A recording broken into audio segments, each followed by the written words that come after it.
Hi everyone. Oh? Oh no. My mouse not moving. Why is my mouse not moving? Oh no. Did the microphone disconnect? No? Why is it not reacting? Hello? Do I...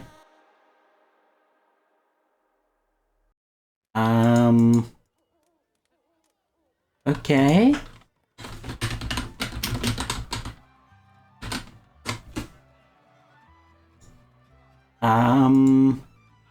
Why mouth not move? Does this mouth move? No, it was working before. Why is it stopped working? Audio input. It should be that one. Hello? Hello? Okay, at least I can exit it now. What is going on? Hello? Okay, now it's reacting again. That was weird. Is it gonna pop up in... There we go. That was weird. Okay, thank goodness we sorted that out. Hello, welcome to this little corner of the internet. I'm Shaskor. The girl who starts streams with technical difficulties, apparently, despite testing. And shared chat has begun, so say hi to all the Dizzy folk.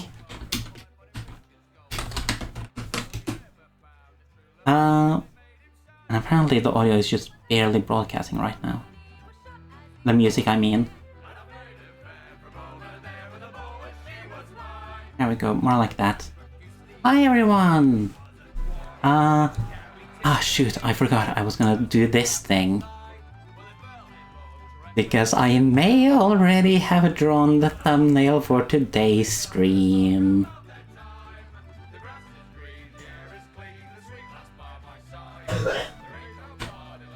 I don't know if you could hear my brother cough through the wall. Just letting everybody know that the technical difficulties ended. I'm back on track. Yeah, I may already have drawn today's thumbnail, or the thumbnail for today's VOD. Because I have a pretty strong inkling about what's gonna happen this stream. So excited! Fun! I sound more terrified than I am. I'm actually really looking forward to this. Onifer, on the other hand, not so much. Okay, let's get the game up on screen and hop into the Discord. Oh, of course, the sale is still up. You can go and buy things. You can get the rules for playing Silvers, which is what Conifer is, and all that fun stuff. So please have a look at that. And like, if we make a goal, I'm gonna make an expansion for the Arcana tires.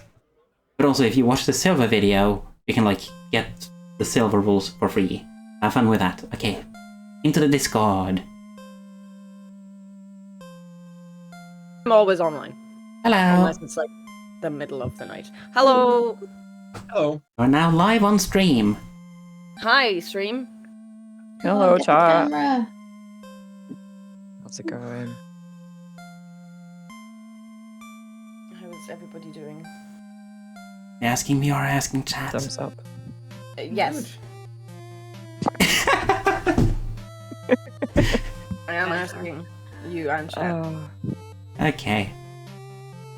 My chat isn't very vocal, so frankly, my chat is mostly Dizzy's chat at the moment, and they can't hear me. Okay, yeah, that's fair enough. Fair enough. I'm doing alright though. Yeah, I sent all my Hi, people everyone. over to Dizzy's. Hello. Hi Dizzy! Hello. How goes? It goes. Goes good. How, Hello, how chat. Now that you can hear us. Are we all having a good morning? It could be better, but it's better now.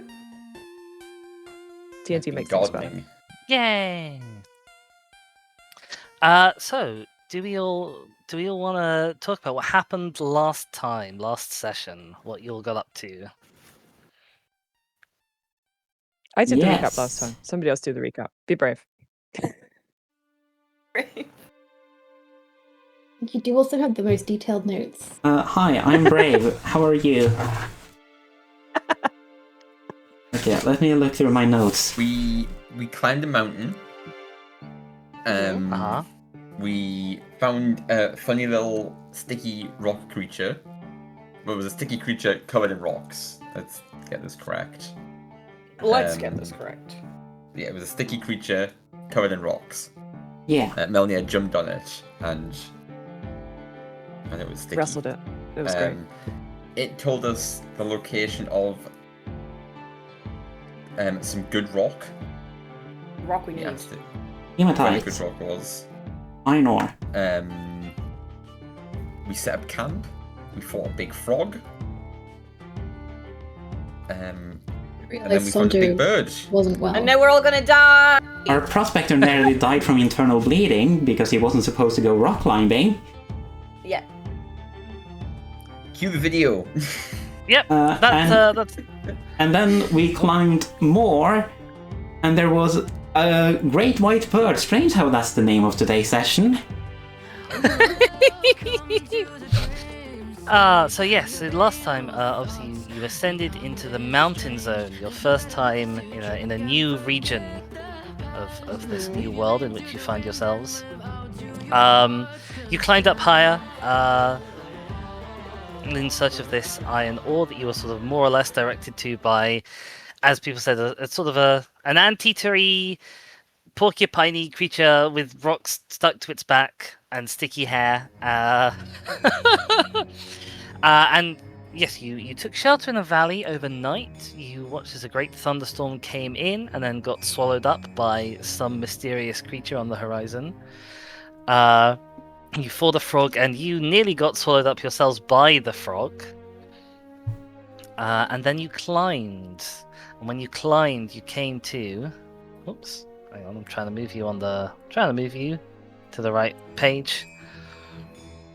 You climbed up and saw you saw another frog originally, and then you saw the frog get one shot massively by a giant bird creature. It has 4 wings. Well, we didn't all see the frog get crushed. That's true. You did not all see the frog get crushed. I think only Hedy and maybe Melnir saw the frog get crushed. Yes, but Yeah. maybe. Hang on, was Morwen might have been up there too? Alright, and promptly went straight back down. Yeah, because you were carrying Stonjo, which. No, I think you did climb down as soon as we saw the frog, and didn't necessarily wait for I it did to before the bird get arrived. squashed. Yeah. Yeah. But yeah, so you'll collectively between you, some of you have witnessed this bird just drop from the sky with a whole big bunch of boulders, squish the ever-loving life out of this frog, and now it's kind of angry at you because you're approaching near to it, and we are in turn order. We are in combat. We left off at the top of a round. Hedy, you tried bargaining with it because you all heard a screech that you thought could maybe be in Elvish. No one was 100% sure. I would like to point out something that the people who can speak Elvish have not told anyone else that it said to run, and also lots of us, as I just said, did not see the frog there at all, have now, if we've seen the bird and the rocks, have just seen the bird and the rocks. And if the rocks are covering the frog, we don't know that it one-shotted the frog. So I think many of us are not... While it's a big scary bird, I don't know that we know, like, White House scary. full Yeah. ins and outs of what the situation entails here. Yeah. I think Melnir speaks Elvish and did try to convey this, but of course not everybody heard it. Yeah. I specifically asked, did anyone tell us that it said run? And someone said no. I don't remember who.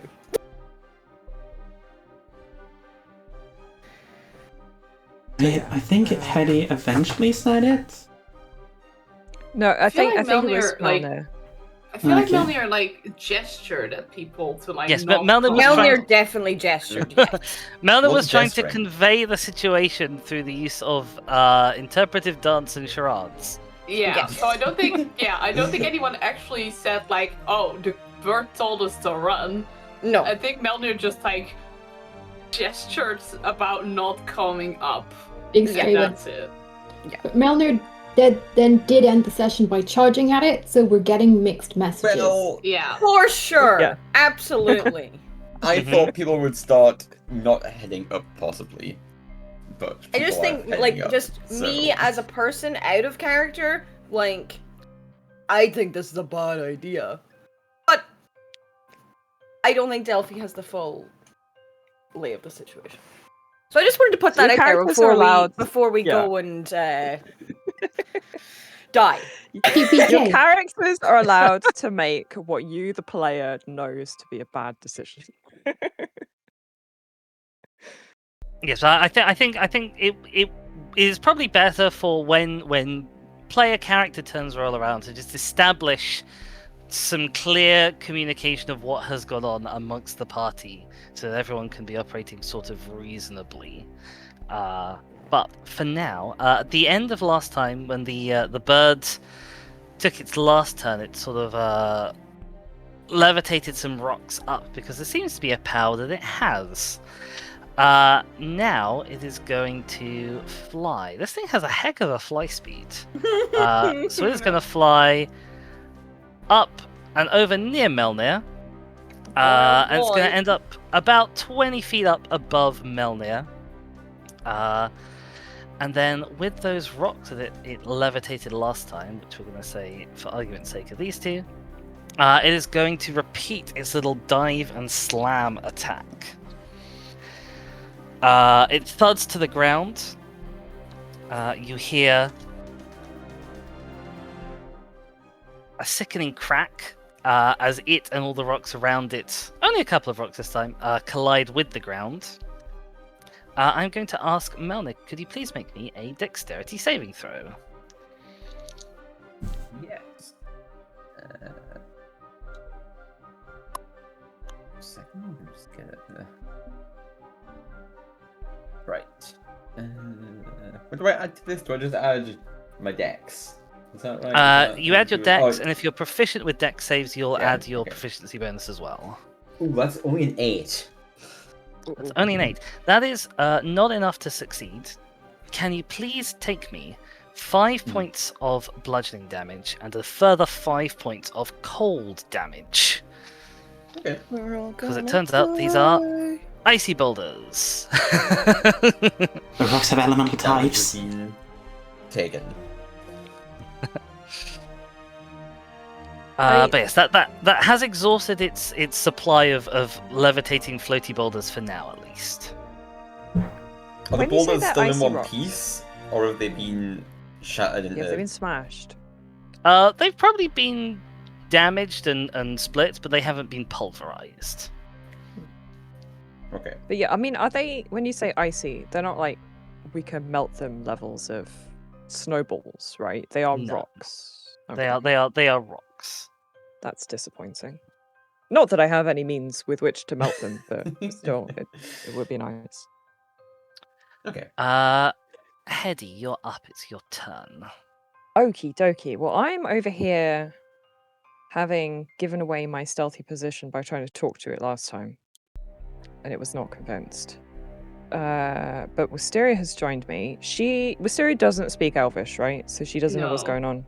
Okay, I'm gonna use my talking as a free action to tell her, if I can, that it sounded like it was speaking Elvish. It said run, just the one word.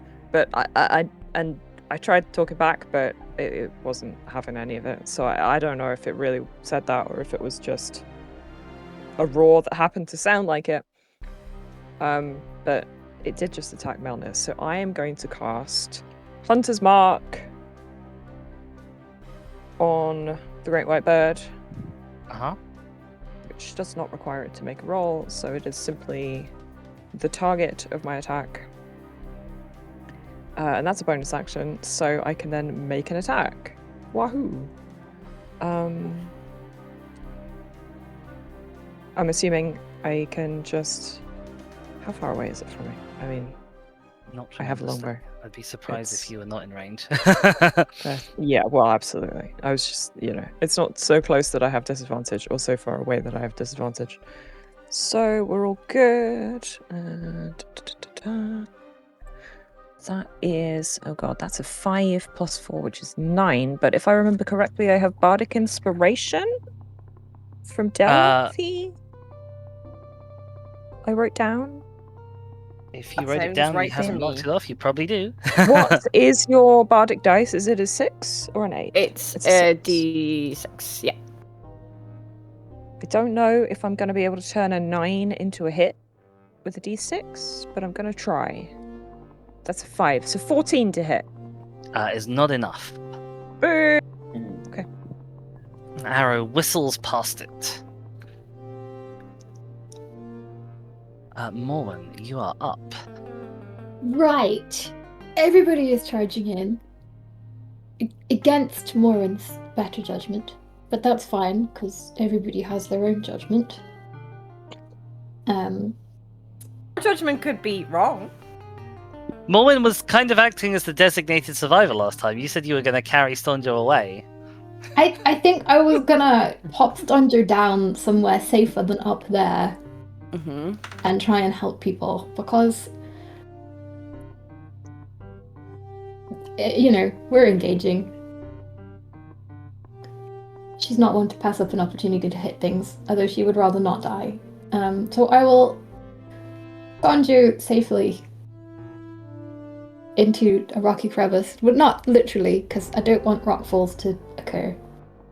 But I'll pop Stonjo down and give him the... We'll be back for you. Stay out of sight. And I guess we're going back up the rock face. Uh-huh. It's about 40 feet vertically, so to clear it in a turn, you'll need to dash, and then you'll have a little bit of movement left at the top. Can But you do have a climb speed, so you don't need to check. Yes, my climb speed is the same as my move speed, but does that... Is it possible to dash that? Yes. Amazing. So yeah, normally when you dash climb, because climbing halves your movement speed for people who don't have a climb speed, dash climb would then allow you to travel at your normal movement speed, basically. But if you've got a climb speed, that means you can, Absolutely just fucking skitter up Yep. that cliff. Just Skinner. Yeah. Just skitter. like Hashtag crawl just your way Skinner. across the... I will indeed skitter over, and if we can dash up at dash speed, we will attack. But we can... I'm like, do I want to get super close? I mean, I'd rather it not throw more rocks at me. But I can't do anything yet. But... I mean... Wisteria is in surprisingly close range. I'm sure if anything horrible goes wrong, we will be okay. Maybe, perhaps. Yes, we'll shimmy over, we'll skitter over, and that is all I can do. So that is what I will Remember, do. there's about 40 feet of vertical movement. Oh, right, that's 40 If you feet, are- not that. So this was, I have 70 feet total. 70 feet total. So you can do about 30 feet once you're So at the that to top. that. 30 Actually, feet maybe that extra. probably is still far enough. Yeah, okay, that is still Yeah. still far enough. Wow, God, you're nippy. Fingering. Yeah. So Yeah. scary. She's beady. Is that So you? I will Edward Cullen my way over there, and Oh my God. I hate that. Pretend I never said that. No, you said it. It's No, enshrined no, now. I hate will that. never. That's I will horrendous. never No. forget you said that ever. It hurts me physically. That's me done. Delphi, you're up. You'll definitely have heard Hedy saying to Wisteria what the brief exchange what passed. Yeah. I don't think we should be here, guys.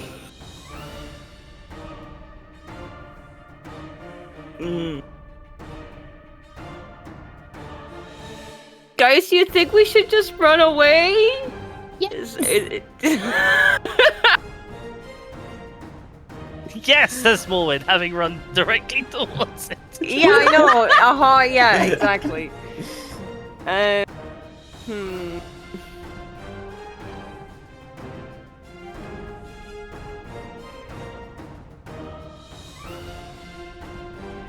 Right. Let's be silly. I'm gonna can't speak with animals. I would. Nice. Hi, Mr. Mrs. Bird. Hi. Could I? My friend maybe said you said to run away. If you could maybe you leave and then we'll leave and then everything will be fine. Maybe.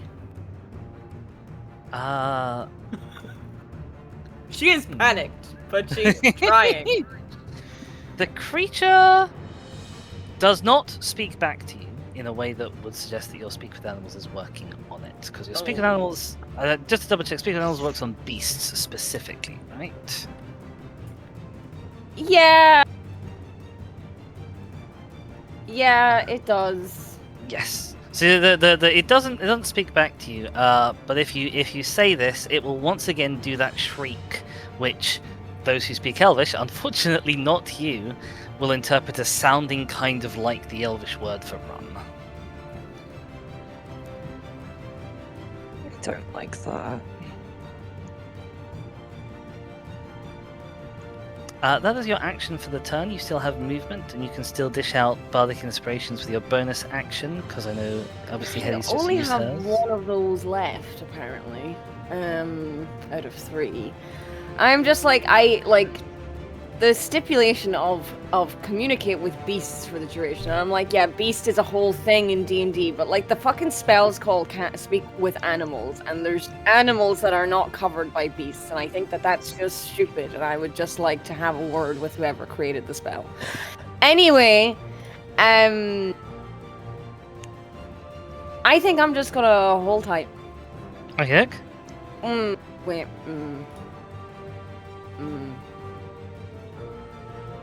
Should I give away my last Bardic Inspiration now, or wait? Melnir seems to be in trouble. You can use a Bardic Inspiration on saving throws as well, so... Melnir, try not to die by rockfall, I guess? Is my inspiring thought. Heck yeah.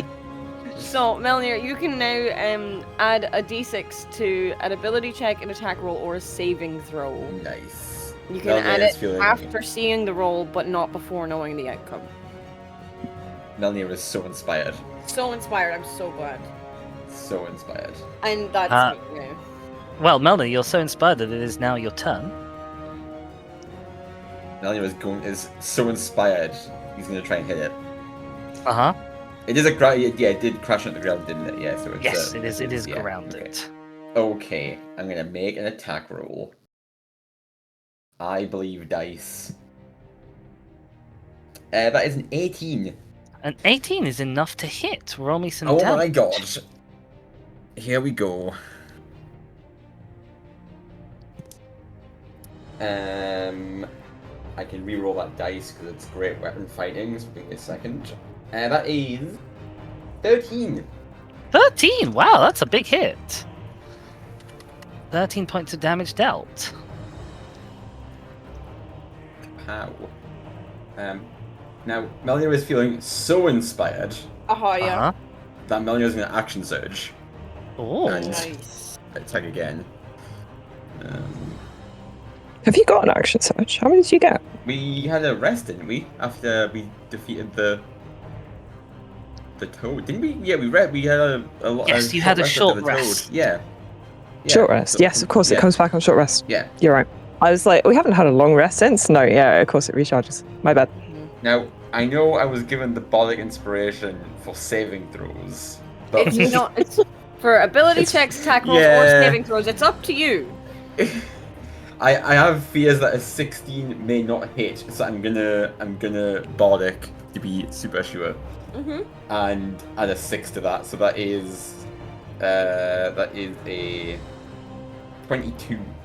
22 definitely does 21. hit. Yeah. Cool. Right. Roll me More some damage. I can reroll these dice again. That is 11. Oh, wow. 2 big chunky hits. Very nice. Melnir Is is that so you? inspired. I guess Melnir is no longer inspired, but and that's me. That is Melnir done. Alright, Connie, you are currently halfway up a rope. You don't need to make me a check for climbing the rest of the way. You've already made me your check. I think we decided last time that you can use your movement as such as it is to get to the top of the rope. You went halfway up last turn. So you could go, with just your normal movement, you could go all the way back down to the bottom or all the way up to the top. Or you can hang out and not move. Yeah. literally hang. I don't know, like, Connie's hearing a lot of calls to run, and she's like... She's piecing together something, and she wants a look, but if everybody's saying to run, she should probably head down. But then again, if somebody gets knocked unconscious, she's gonna need a line of sight to, like, heal them. You see everybody saying to run. The bird is saying to run. No one is listening. No one has. Nothing No said one is to run. running. Okay, Connie's just gonna call up, like, is anyone unconscious? No! Okay, I'll start going down then. No, Connie, we need your help. Get up here. Oh, okay. I started climbing up, and I like climb to the top, and then I like crawl a bit onto like the ledge, and I imagine that's A big, white, fluffy, four-winged bird creature. yeah. I imagine that's about when I look up. So, Ah. to describe it for the first time properly this session, and because there has been a slight appearance retcon since last time, and also this is your first time seeing it fully out of the dust clouds that fell when it murked the toad. It's a huge creature. It is larger than the largest sort of T-Rex theropod dinosaur that you might have ever seen in a museum or something. It is straddling the line between bird and dragon. It has a long, smooth tail with flight feathers just kind of at the very tip, almost like the tail of a plane or something like that. It has 4 great wings, which it holds out now currently in an X formation, as though trying to be as intimidating as possible while it sort of flaps and crashes around almost on top of Melnir. Its mouth, unlike the mouth of any creature you've seen thus far in the New World, is not 4 totally separate jointed mandibles, but rather, as it shrieks, it splits its mouth open, and you see that it divides into 3. The skull forming the top part of the mouth, and the left and right halves of the lower side splaying open in great wide flaps full of sharp teeth. It has a hard, blue, horny beak with a razor-sharp point that is probably shortly going to be stabbing towards some of your various friends. And yeah, it's big and angry. And it has claws on each of its 4 wings. It has a single great claw and some other smaller claws on the joints of each of its wings.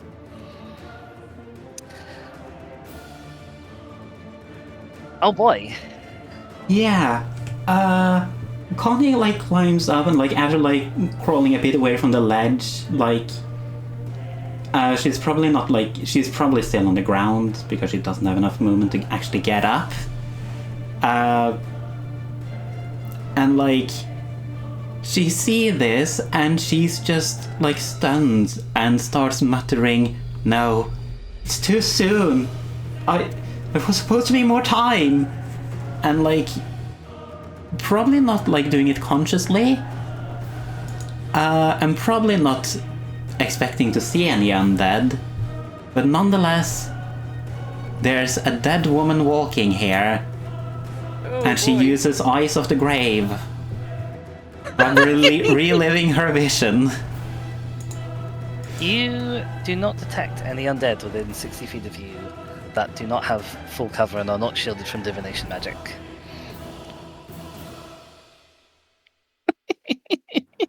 And yeah, she just stands there stunned and mutters for her entire turn. That's my turn. Wisteria, you're up. 2 people are engaging the big birds. One of your friends seems to have totally checked out. Wistaria's gonna mutter like a curse word in Ignan under her breath. She will sort of turn towards the group. She goes, "Look, guys, if the big bird is telling us to run, we should probably run.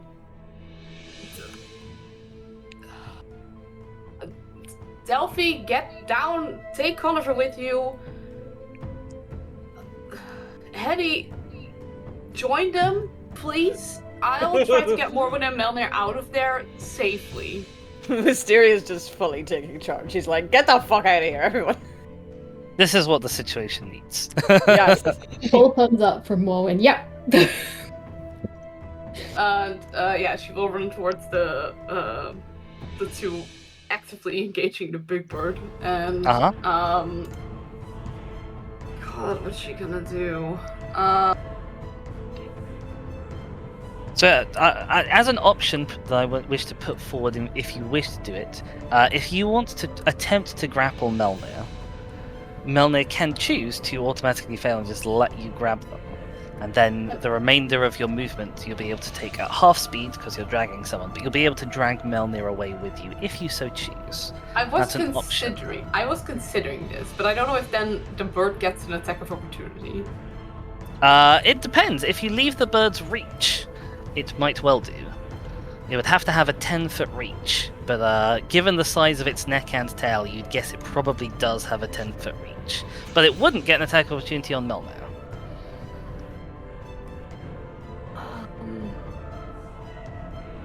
This is why I didn't move. I was fearful for lives.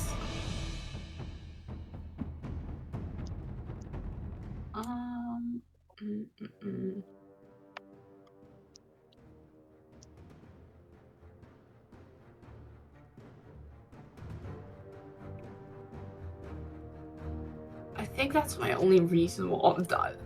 Vystira's not gonna attack the bird. That's like for sure. She's not gonna attack the bird. Yeah, I do think she's gonna try to grapple Melnir. Okay, Melnir, do you consent? Yes, given the fleeing that is occurring, yes, Melnir will let themselves be grabbed. Okay, you have, I think, about 10-ish feet of movement left, which is going to be halved. Maybe more if you have a higher base movement speed than 30. No, it is 30. Okay, so yes, if you wanna drag Melnir, it's 5 feet you've got.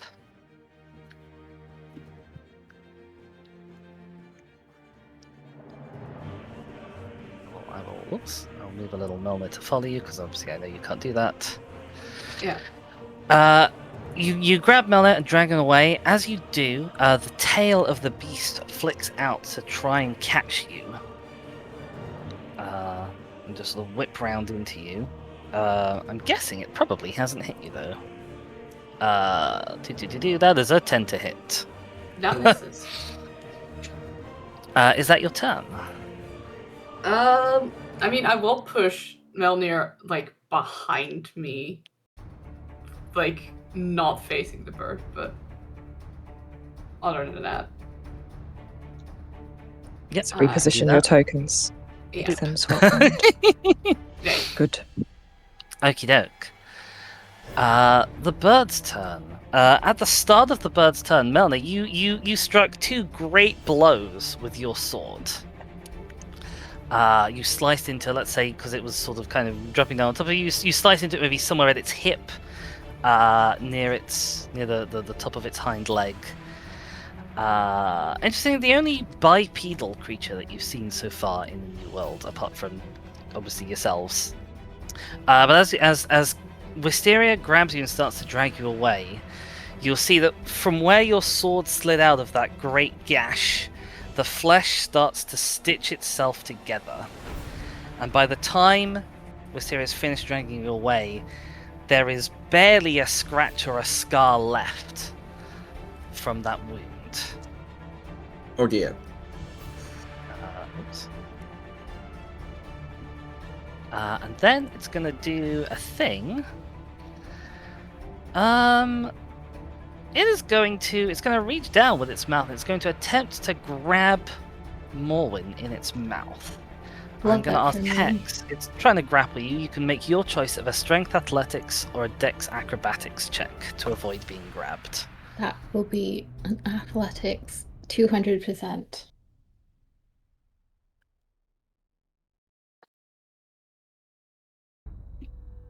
And I do have inspiration. You do have inspiration. And this from would this, really, right? really suck to fail.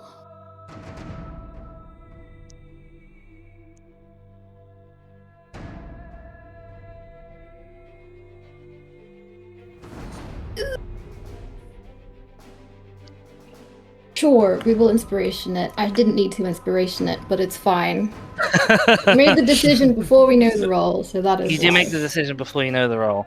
Well, I can tell you that with your result of a 19, it has rolled a 22. Oh my god. Mormon, you are grappled, and you see this thing. It reaches down with its neck and grabs Morwen in its jaws, and then just flicks back and tries to absolutely yeet you. And it has rolled a dirty 20 on its yeet Morwen check that I've asked it to make. So we are gonna chuck Morwen. Is that a skill? Sure. Yes, specifically Yeet Morwen. I think probably 30 feet to get you off the cliff is probably still quite far. It's going to chuck Morwen right to the edge of this cliff. Works for me. Go on. How much damage are we taking? Probably not loads, because you're not really falling very far. I'm going to ask you to roll me, because it tosses you in an arc, so you do go up a bit and then down. I'm going to ask if you can roll me just a d6 of bludgeoning damage for you to take from the fall. It isn't too bad.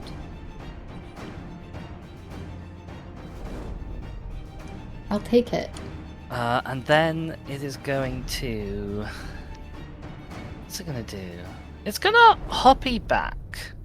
Using its ground speed, it's going to hoppy back towards kind of where the dust cloud. Honestly, the dust cloud is probably settled now.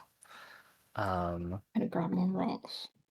Yeah, hoppy back towards the rocks, and you will see that it begins to levitate another couple of rocks out of this pile. Which I will jiggle around some rocks. But obviously they're mostly just kind of going straight up, so they actually move on this top-down map. Hetty, you're up. Well, I see that, like cowards, everybody's running away. It's fine. Hetty's decided she's had enough of the adventuring life. Hetty doesn't know when to call it quits, is Hetty's main character flaw. Obviously, I'm still maintaining my Hunter's Mark. That's concentration, so I can just keep that on ad infinitum. I'm tempted to do some trickery. You see, I have the Minor Illusion cantrip. I wonder if I could distract it with something. I mean, so obviously the image of an object made with minor illusion is pretty minimal, and it probably wouldn't be tricked by that. I don't know. I guess... Is it? Yeah, no, okay. If I use my action... No, it uses its action to examine the sound or image. So it would have to use its action to work out whether the illusion was fake or not. Unless it sees me cast it. I don't really know. But I'm gonna actually, I think, make a sound. 30 feet. So like, somewhere in the opposite direction to where everyone is retreating. The sound of... There we go, I finally found out what thing was causing the aura. Some kind of... Oh, the temptation to, like, have a second one shriek, like a territorial battle or something. But I don't know if there even is a second one on this planet. So... Yeah, you know what? I am. I'm gonna replicate the sound of the white bird, you know, shrieking its run sound that it made, and see if that causes it to react in any way, shape, or form from somewhere about 30 feet away to the south, this way, over here. Okay. You can see my ping. I actually can't see your ping. Down There there. we go, I see that one. Okay. And then, in the hope that it's distracted, I'm gonna scooch in the opposite direction, because apparently that's what we're doing. 25 feet of going that way. Like that. So yeah, that's my turn. Morn, you're up. I'm wondering if I was maybe too generous with not throwing you off the cliff, but you're alive, think so that's probably perhaps you fine. You were. are prone. Yeah, so that's an action to get up, isn't it? No, it's half your movement speed. to Half get my up. movement speed. Which would still let me dash, like, a fair distance.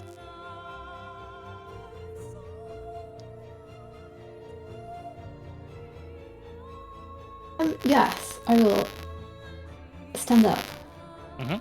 and brush myself off and consider the fact that actually I'm very healthy for having just been yeeted like 50 feet.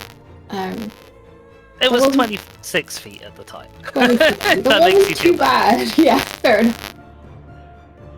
Wasn't that could have been so much worse.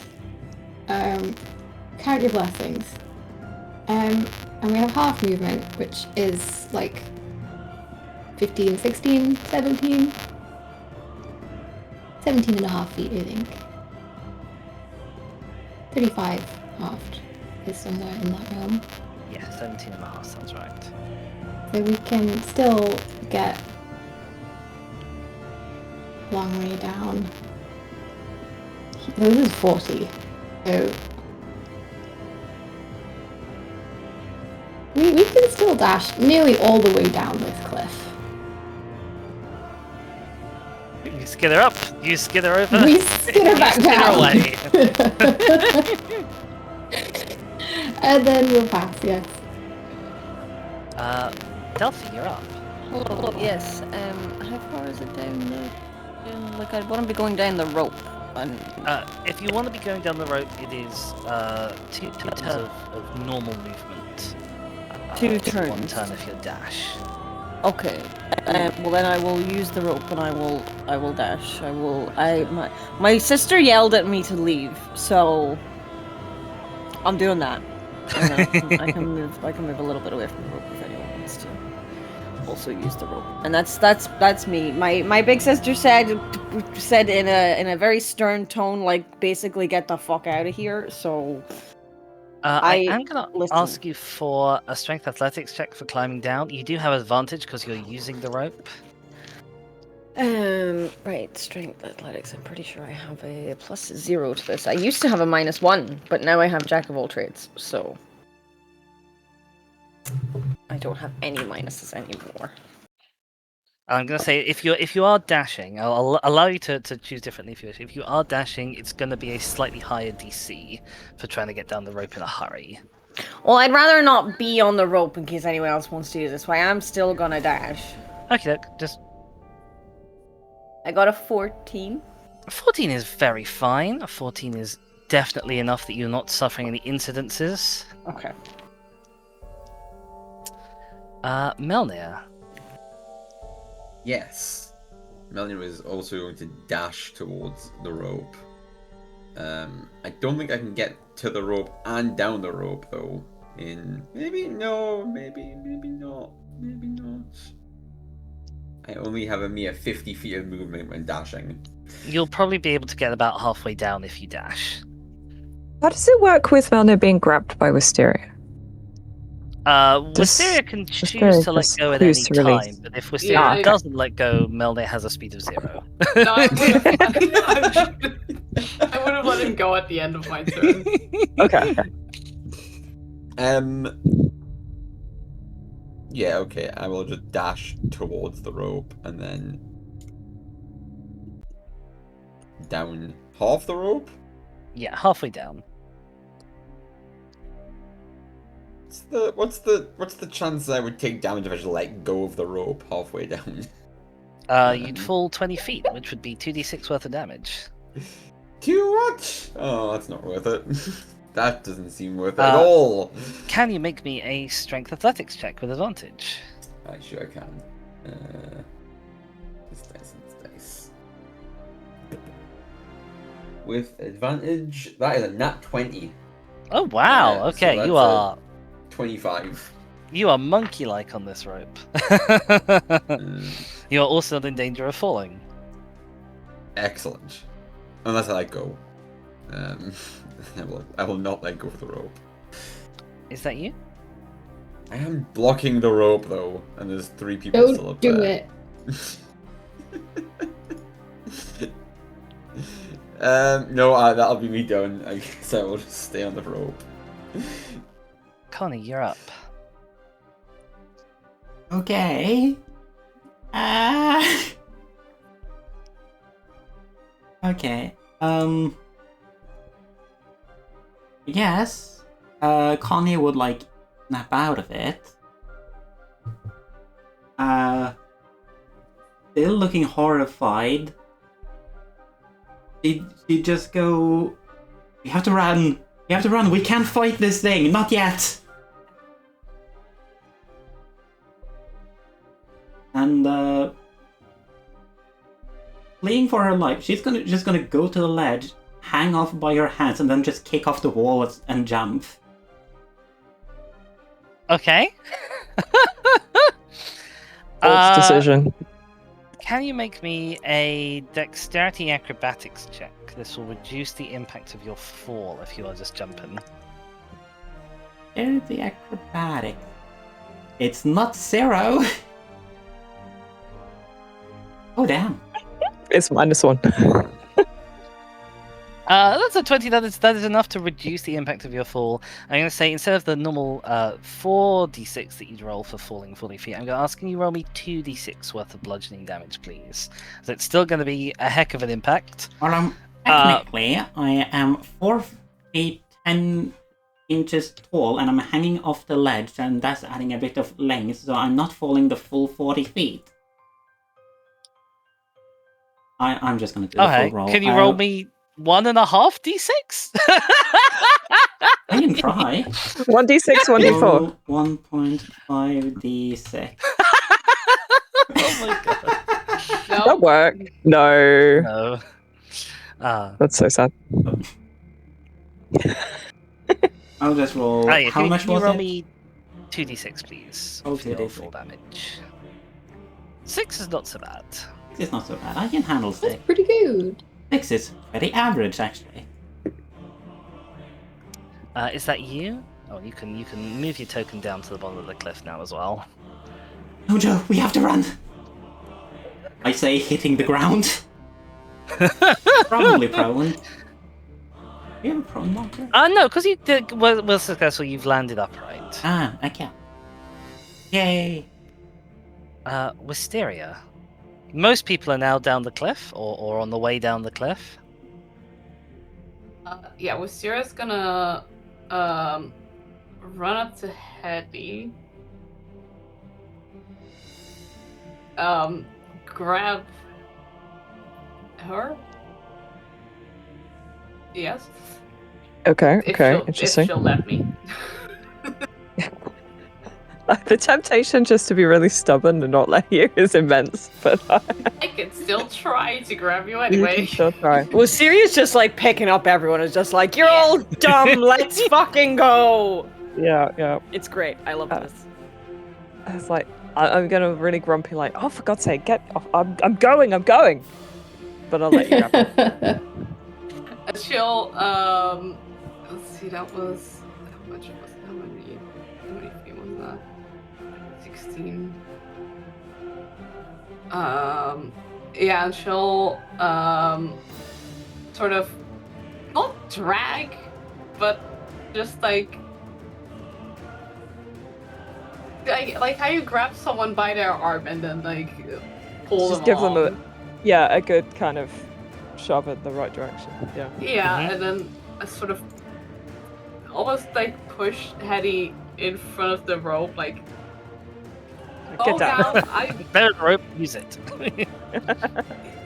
Just go down. I don't know. I'll make sure that it doesn't. I'll try not to let it not hurt us. Just go. Be careful. Yeah, she'll just like turn towards the bird and like have her like shield up in like a. It's good of you to protective cover our stance. retreat, but look after yourself, you silly girl. How will I ever explain this to your parents? Okie doke. Well, so it is the bird's turn once again. You'll see the last of that damage that Milner did heals itself away. have to. I've just realized I have to exactly cancel it out on the Roll20 health bar. I can't just say like, oh, minus 100. That's and silly. it would go to 0. That's a shame. Makes sense, I guess, because you can go to negative hit points. Anyway, the last of the damage heals itself up on this creature. And Hedy, you tried to do a distraction thing, casting this minor illusion spell. And yeah, you will see that the creature, it didn't even flinch. It didn't look around for a moment when the screeching noise that you made took place. It remained with its eyes fixed entirely on you for the whole time. That's so sad. Is that because it saw me cast it? Do You could. Can I make that judgment? You could, on your turn, you could use an action to make me some sort of an insight or an animal handling check, if you wanted to work it out. The creature is going to hoppity up onto this rock pile. It's going to levitate a couple more rocks away, enough that the body of the frog is exposed. And keeping one of its eyes sort of trained on Yul as you head down the rope, it's going to reach down and just sink its teeth in and start stripping away at the body. Oh. And Hedy, you're up. Well, now I'm tempted to just stand here and watch its feeding behavior, but Wisteria's already crossed with me. The rope is currently a little bit body blocked. You'll not be able to get all the way down in one turn. I mean, I could barely get all the way down in one turn using both movement anyway. Like, actually, yeah, I can't. I've only got 25 feet of movement, so even halved and then doubled or whatever for dashing. I'm happy to hand wave the rope. Hand wave the distance, but yeah, okay. Yeah, two lots of movement. Can I ready my movement for when Melnir is off the rope? Strictly speaking, rules as written, I believe the answer to that question is no. However, if you are all happy to just decide that like what you're doing is heading down the rope, I'm happy at this point to pull us out of initiative. Could you ready and a dash action? Yeah, can I ready the dash action? I guess that I feel like you should be able to do that, but I don't know. I have not got the rules in front of me. I allowed That's it fine. once, and it led to a lot of shenanigans. Yes, I think it runs the risk of being quite a shenanigan-y play. Yeah. Yeah, sure. Well, okay. What if I'm readying the utilize an object action, and the object I'm using is the rope? You could ready that to untie the rope. Knock Melnir down. Don't do that. Don't do that. Oh, that's fair enough. Okay. I will start scooching down the rope. Okie doke. I will get as far as Melnir, I guess, because I can't get past him. Though I would really like to. Can I roll that animal handling or insight check? Yeah, you can, first absolutely. Before I go down? Yeah. So it is your choice. Do you want to roll an animal handling or an insight? Bearing in mind, if it is sort of a bestial kind of creature, which doesn't just mean beast, it could just mean of animal intellect, but it's technically a dragon or a monstrosity or an aberration or something. Like, if you pick the wrong one, you are likely to not get the right result.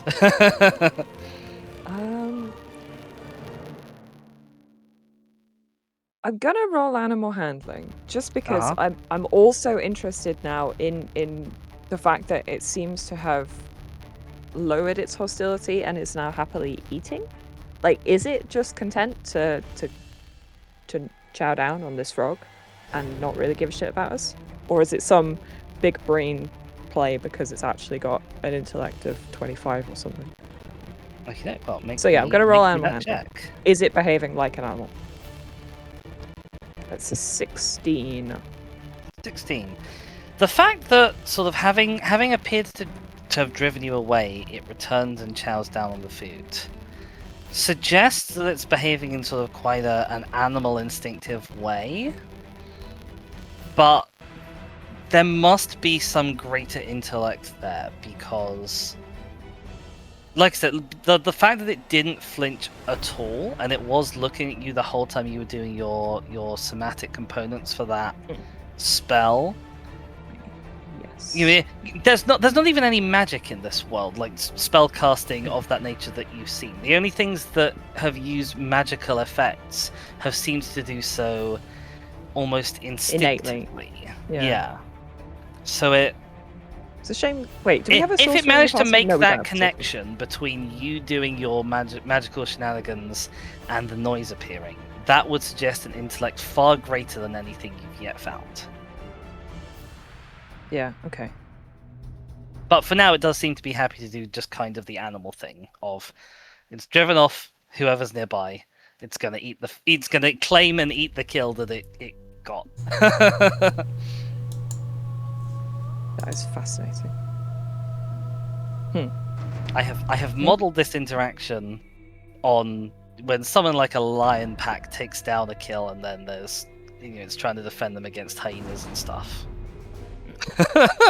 Like it's trying to drive you off because it wants to kill for itself. Fair enough. Now that you are driven off, it's sort of happy to return to that, but it's maybe not wasting any time in eating when there seems to be competition around. It's still maintaining the levitation of its rocks while eating. Yes. It's not like it has to concentrate on that. It is maintaining, and it has in fact levitated some more rocks just last turn. Yeah. Huh.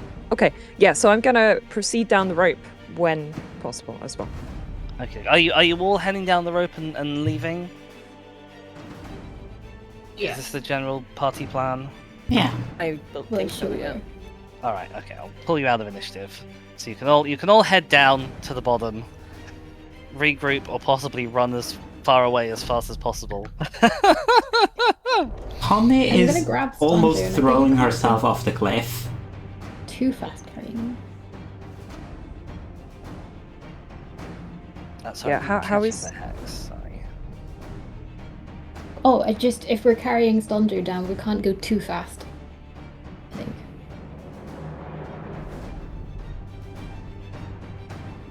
Yeah. I mean, I think potentially we can't go back the way we came. I think we're gonna actually have to come up with a different route down if he's actually like I thought, is yeah, this like? depending on how unwell he is. I thought we were going to put him on top of our sledge that we made. Oh and yeah, then we're going lower back him to the down. sled. Yeah, Oh, the I forgot sled. about Yeah. that. Yeah, good So one. Yeah. I'll put you temporarily at least back on the world map. So you do have your sled that was left down in AG 30 down in the valley. I'll ping that for you. It's sort of over here-ish. So you did leave a sled there with a bunch of bones on it from dismantling that toad that you guys took down. Frog, yeah. Yeah, I You thought we were wouldn't be gonna- able to get the sled particularly easily down the slope that you guys came up into the lake That zone. was what I was thinking.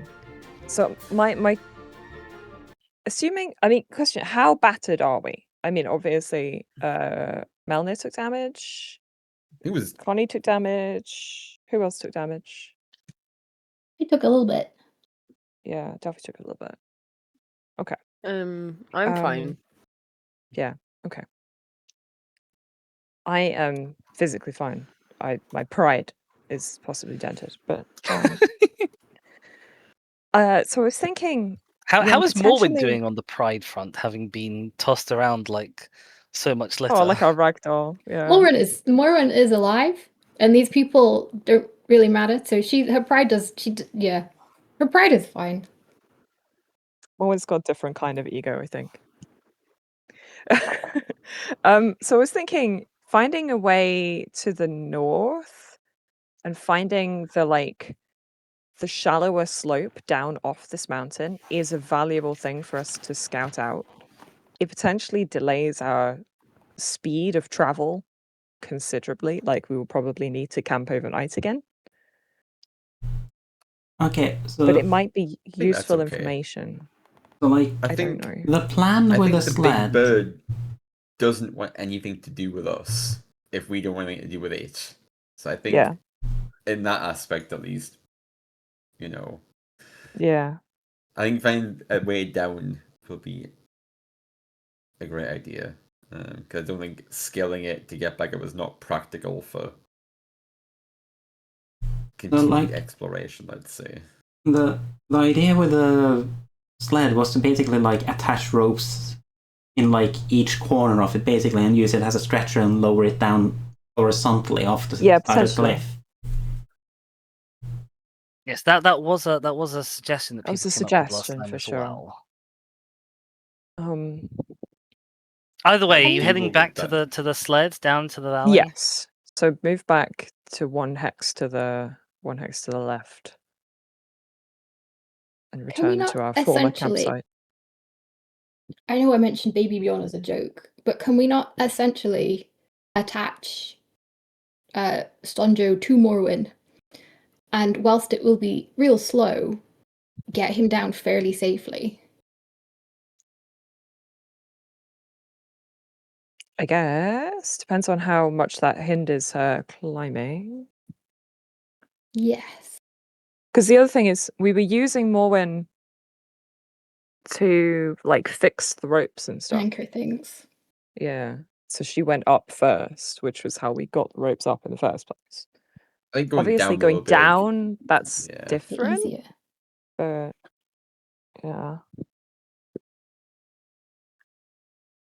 Mm. I mean, it's not super different because Morwen can climb rope free. You can just leave Morwen at the top to untie the rope when everybody else is down. Yeah, true. But if Morwen's got Stonjo, Mm. does that Oh, hinder yeah. her ability to do that? That's what I mean. Could just go all the way down, drop Stonjo off, and come back up. And do True. I have been up cliffs, down cliffs, round cliffs. We are mountain goating it up today. So I guess the question is, does that tire you out to the point where you can't travel as far? And then we get into exhaustion rules. Are you suggesting that I could possibly ask somebody to make, for example, a Constitution athletics check? I like that. That's a good way of measuring stamina for D&D. That's good. Yeah, what is the plan? Head north into reaches unknown, or head east and take the short but difficult way, Best, I involving guess. lots of rope work? West. Fuck, this is why I use left and right.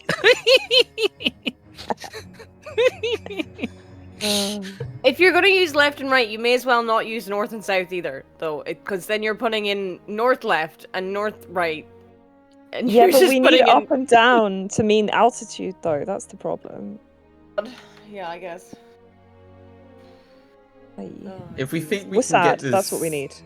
If W. we think we can get this, I mean, how badly do we want the stretcher of toad bits down the cliff? And how easy Toad do you bits think it will be? were cool, though. I mean, and also kind of your idea about it, just in the sense that you were the one talking to the guy about making bone weapons. Yeah. The It's thing is, like, also- we were warned about a terror for getting this rock, right? And that bird Yeah. seemed like a massive big terror, so, like, do we think it's a good idea to even keep trying to get this rock? I mean, At least we know it's there. unless there are other places to get it, but the little guy. Like, I'm assuming that was the terror the little guy was talking. We Yeah, might- probably. But, like, there could be another terror. Oh A god. terror. A terror. Terror I mean, to we might well come back for that when we've got less prospectors to kill doing it. Yeah. Yeah.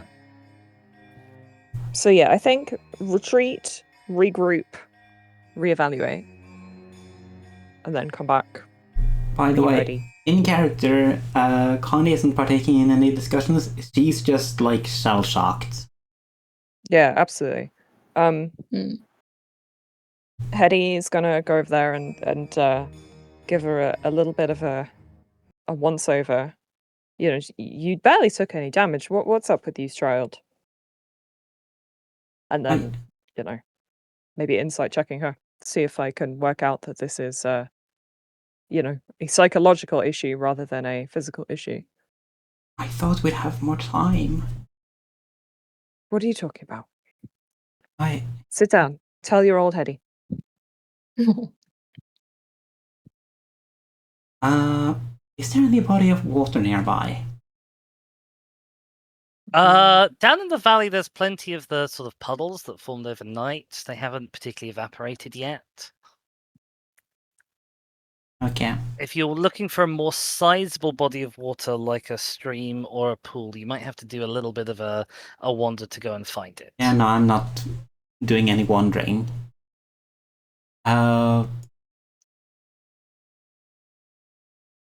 Like... That is not the fitting music for this.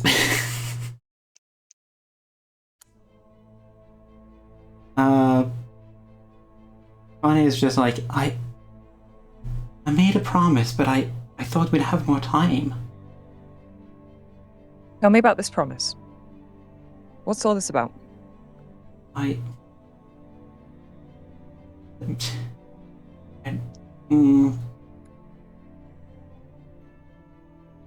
She's like... The fact that this is a one-on-one with basically her godmother... Exactly. makes it Can't a deny bit me. harder to, like, talk about it. It was supposed to be more far off. I didn't think we'd have to deal with it already. What, the bird? Bird. I mean, we've run away from it. It's not going to be a problem. We'll come back when we've got, more men, bigger, sharper weapons. We'll be ready for it. Maybe that's what causes it.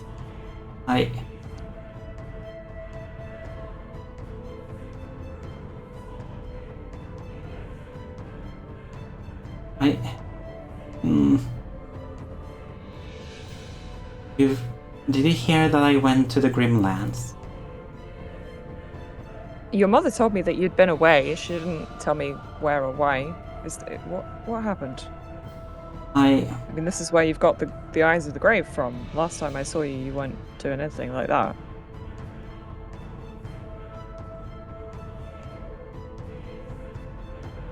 I just wanted to find a way to keep the trees alive. The ecosystem is breaking down, well, was breaking down with the new sun. It was too hot, but nature couldn't keep up, and I just wanted to find a way to keep the trees alive. Heck, maybe even find something that would keep the new sun off our back, the tyrant sun. So me and a group, we went to the Grimlands looking for anything that could be of use, that could help us. With that perpetual darkness and everything. That's no good for their trees. But 2 suns is almost as bad as no sun. No sun as bad as 2 suns. And I was the only one who survived. There was this... How many of them? Creature. It would, like, hunt us down one by one. And before it killed us, it would torture us with visions of how we were meant to die. Oh my god. But my vision wasn't in the Grimlands. It wasn't on the old world at all, it was on this one. And you Not- saw the bird? Yes, but it wasn't just anywhere on this world, it was in Refuge.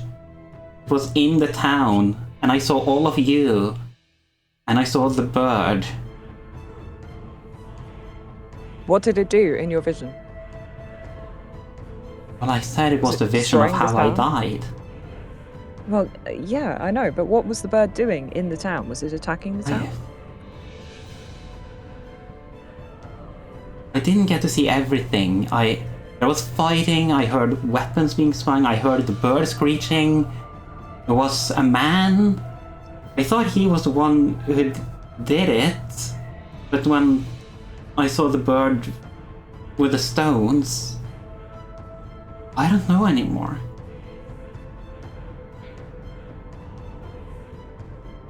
I mean, But that great bird is clearly something of higher intelligence than any of the other creatures we've met yet. It dismissed my illusion effortlessly. It didn't care that I was casting a spell at it. Which makes me think it's potentially something that can be reasoned with, you know? Something close to sentient, not just a beast. we can't. Which makes me think that if you saw it in the town, in your vision, maybe it's an ally. It doesn't have to have been the thing that killed you. I was crushed Anyway, by maybe rocks. it won't kill you at all.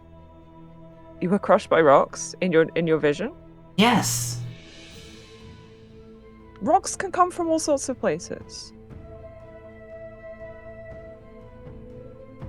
It doesn't necessarily mean what you think it means. I don't know what it does mean, but you know, thinking that the future is fixed is the surest way to walk straight into that fixed future. No, you don't. The future isn't fixed, that's the problem. That's why I had to make the promise. Oh, what was this then?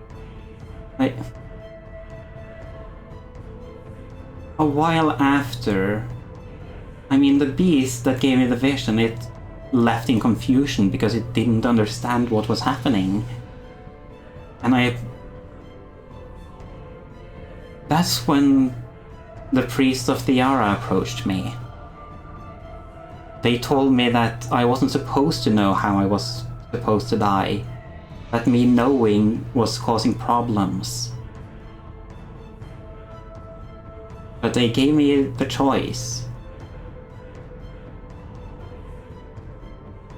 The Yara would grant me these powers, the powers of healing, of creating water from nothing, in exchange for me making sure that I made sure the vision came through. What kind of ridiculous promise is that? Did I teach you nothing when you were a child? Priests, for God's sake. What basis did they want that? Why would they want that fixed? If, as you say, it's not fixed, why would they want you to ensure it happens? I wanted to make sure it happened. And why is that, my love? Because I saw a world without the tyrant sun. Somewhere where my son, if I made the right preparations here, would be safe. Even if I died. I thought I'd have more time. I'm not ready. We're gonna make this world the home that we all want, and you are going to stay alive and live in it. I promise you that.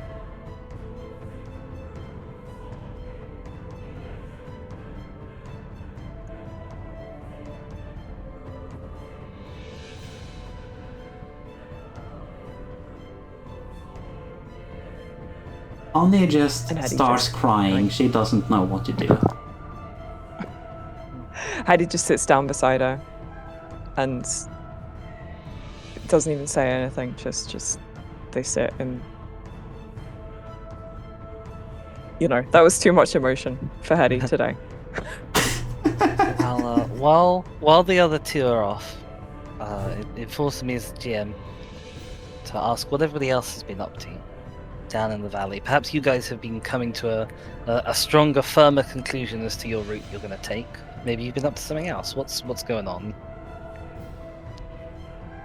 I think Wisteria would take this sort of moment of quiet where there's finally some time to actually like sit and think.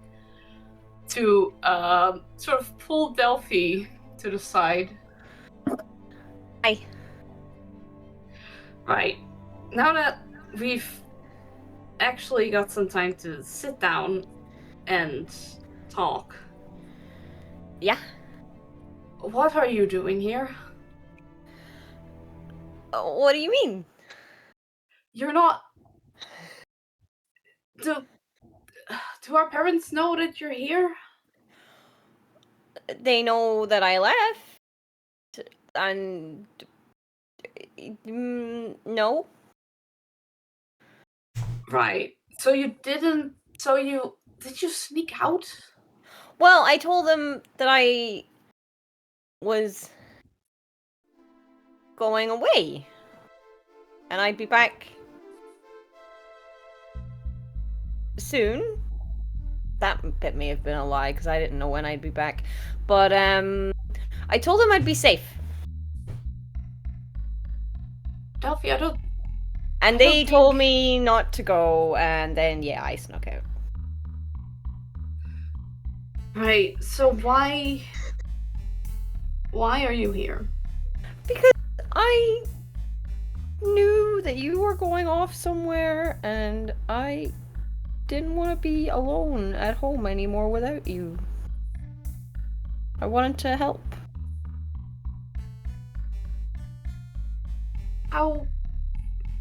What sort of help were you imagining? I know you've been practicing your magic, I can see that. But Delphi, you know nothing about survival or anything of that kind. Well, I mean, like, the world's gonna end anyway, so, like, why not go off on an adventure with my sister?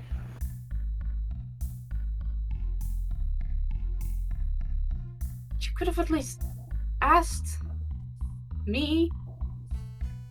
I don't think I'm a grown adult. I don't think I need your permission to go places. You're right. Are you mad at me?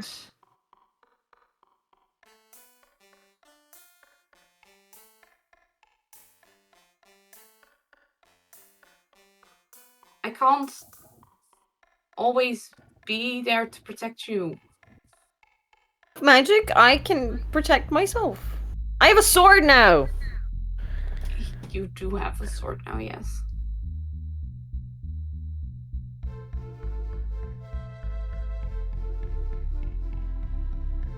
I've been like, oh, you were going to inherit all of the family business and you're going to be in charge of things when you grow up. And it's like, well, that's just boring. And now the world's gonna end. So what business is there gonna be anyway? So, like, maybe if I came here and, like, things got set up right and then eventually more people came here because, like, this is the new place people are gonna live, then maybe eventually I could set up, like, entertainment stuff here once things are all fine and good, and then, I'd, like, fulfill my purpose, but better, because it wouldn't be like a business, it would be helping people.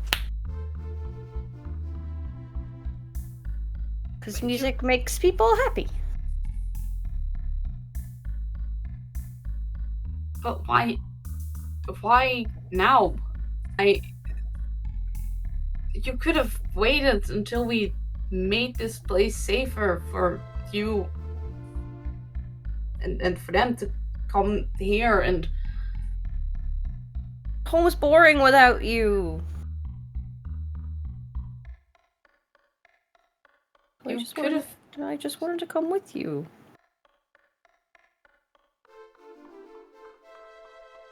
I understand. It took me off guard, seeing you here and having you show up out of nowhere. I'm sorry, I didn't mean to, like, jeopardize your mission by making you think that you only had to protect me and that, like, you couldn't be all, like, big and brave and powerful and go forth with the rest of the people because you had to protect me because I'm your little sister and you always have to protect me. But I can look after myself. You've seen how I killed a thing. I killed that big toad.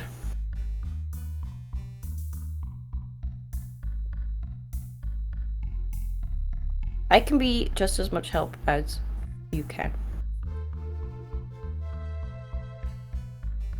Sure. Okay. I didn't mean to catch you off guard. I'm sorry. Maybe I should have told you, but I thought if I told you, then you'd just tell me not to go. And then you'd be even more mad if I came, because then I'd be doing what you told me not to do. Am I wrong? I could have helped you prepare better. I suppose.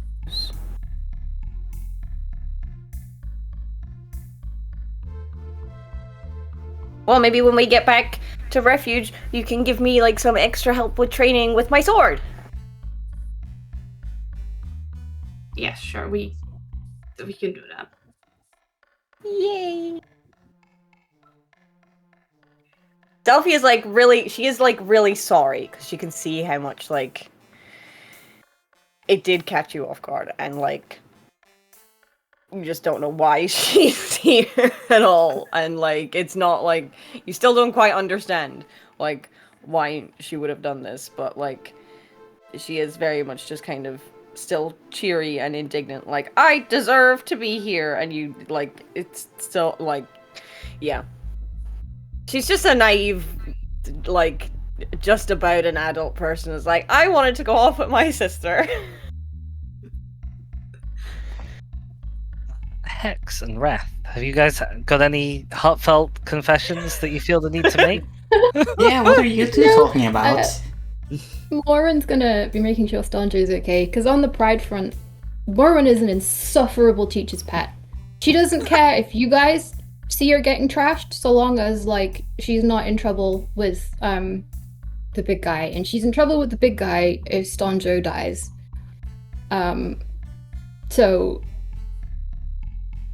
we're double checking on him. He's not any particularly the worse for wear. You've been allowing him to sort of take it easy a bit. He's been out of the fighting. Obviously, it's still a rough and ready travel life, wandering around the mountains on Morven's back. But yeah, he's not otherwise injured. Grand. Melnir, have you as the last one left, have you been making plans for where the party's gonna go? I don't know if Melnir should be trusted on this, but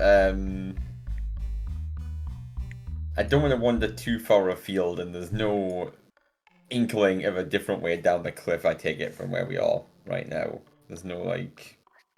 From where you are right now in the valley, you can't see very much. From where you were before, you were able to see that, obviously, if you were to be in AD 29, there is quite a steep descent that would be pretty much all like ropes and climbing, eventually back down to the lake zone. But when you were there, you did also see that there might be a slightly less harsh route if you were to navigate north through like AF 20 and then maybe AE 30. And then into a new zone that from a distance you saw was sort of quite misty and wet, it looked. Okay. Well, I shouldn't be making any grand decisions about everybody else, and I don't want to wander off. So we will leave it then until we can reconvene and discuss our descent. Like a little arm wrestle while we wait for because we can see you, me, and Stanjo are here in the middle. Well, there's obviously a very heartfelt discussion going on over there, and there's obviously a very heartfelt discussion over there, and we're just kind of sat like plums in the middle. Can we arm wrestle? Just dick about a bit. Oh my god! Could I do strength checks for arm wrestling? Come on. Stanjo is just sitting with the two of you, just going like, I always wanted to become a carpenter. You could do a post-strength athletics check. Oh, okay. Oh my god. Do it, yeah. Yeah. Strength athletics. Let's do it. So, given that Melnir is short, Can I leverage my height and everything to be a little bit cheeky?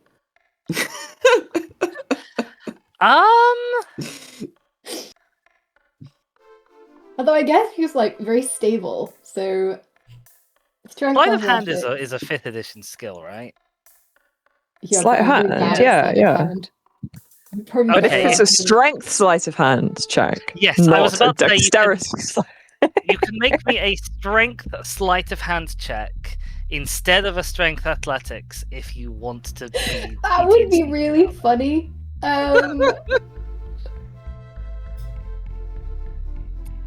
Can't you like rage and get advantage on strength checks? Oh my god. Or is it athletics check? Alas, I'm not a I'm barbarian. not a barbarian. Oh, okay.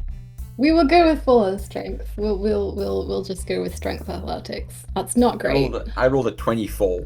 You Oh my fucking god! suck. Oh my god. This is gonna hurt Morin's pride. We're gonna pretend this never happened. Like, oh, It's how's over Morwen's very pride quick. doing? How's Morwen's pride doing? Arm wrestle the dwarf, and it's like really badly, actually. Okay, but previously, right? It's the bird throwing me around. That's fine. It's a big scary bird, right? We're all running from it, right? I Yeah. got thrown. I was fine. That's pretty cool. This is a little fucking dwarf, like beating me in an arm wrestle. There's no stakes to this, so this hurts. Buff dwarf though. Yeah. Very buff dwarf. Little man, Yeah. like, jeez. All right, you've had your arm wrestle. You've had your heartfelt conversations. He's like, what are you doing? Like, Where no, having no, no, fun? I'm very happy that we had some pause moments, some downtime moments. That is 100% great to me. But I also I don't want anybody to feel like we are dragon. So, what's the plan? Is the plan just to sit here and camp and have more heartfelt chats? Maybe. That's an entirely valid option. Like, you went up what the mountain, time- it was slow. You came back down the mountain, it was probably also slow. Wherever Well, you yeah, go what next, time of you've day got is a it? Melnir, so you've got Stonja on either a sled or someone's back, it's going to be slow. It's probably about lunchtime. Like, you're traveling at probably half speed doing all this rock climbing, so it's probably 2 hours a hex. You've got 1 hex right and 1 hex left. That's 4 hours. You started at a little bit after dawn. Yeah. And You okay. started like an hour and a bit after dawn because you had We a had you leftover woke up and breakfast then you for had a lunch, short right? rest. Yeah. I think you had toad for breakfast, but Yeah, there's more leftover to breakfast. that. Yeah. I mean, Hetty is still definitely keen on scouting the northern route. Okay, we got to vote for But- north. I vote north, but if others are willing, are going to outvote me and say we go back the way we came, then we go back the way we came. I don't mind. So, what everybody else voting? I think north is fine, but at the slight inkling of any beasties, we just turn round and head down via the cliff, even if it means leaving the sled for ease of getting down. Well, we But if can there's always. no sign of... Sorry. No, sorry, go on. We can always move as a party, but have Hetty or somebody scout out a little bit ahead. I can do some scouting. Okay, so we got 2 tentative votes for north. What about the fortes among us? The fortes, we're just like it's like we kind of sit there and we're like, I'm thinking, because we take the longest to think, I think. And then Even then, I get, just don't want to interrupt people. and then just get addressed together. Connie is not really partaking in any planning at the moment. And he's in recovery mode.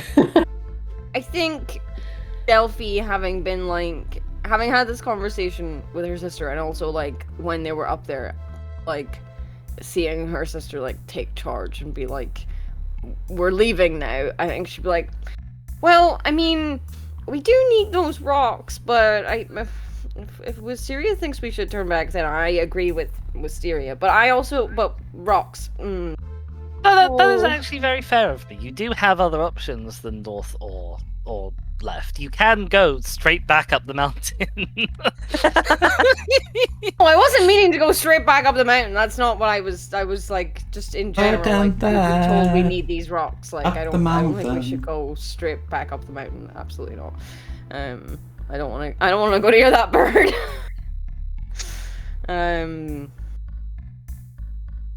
So I mean, scouting doesn't seem too bad of an idea, but also I'm yeah.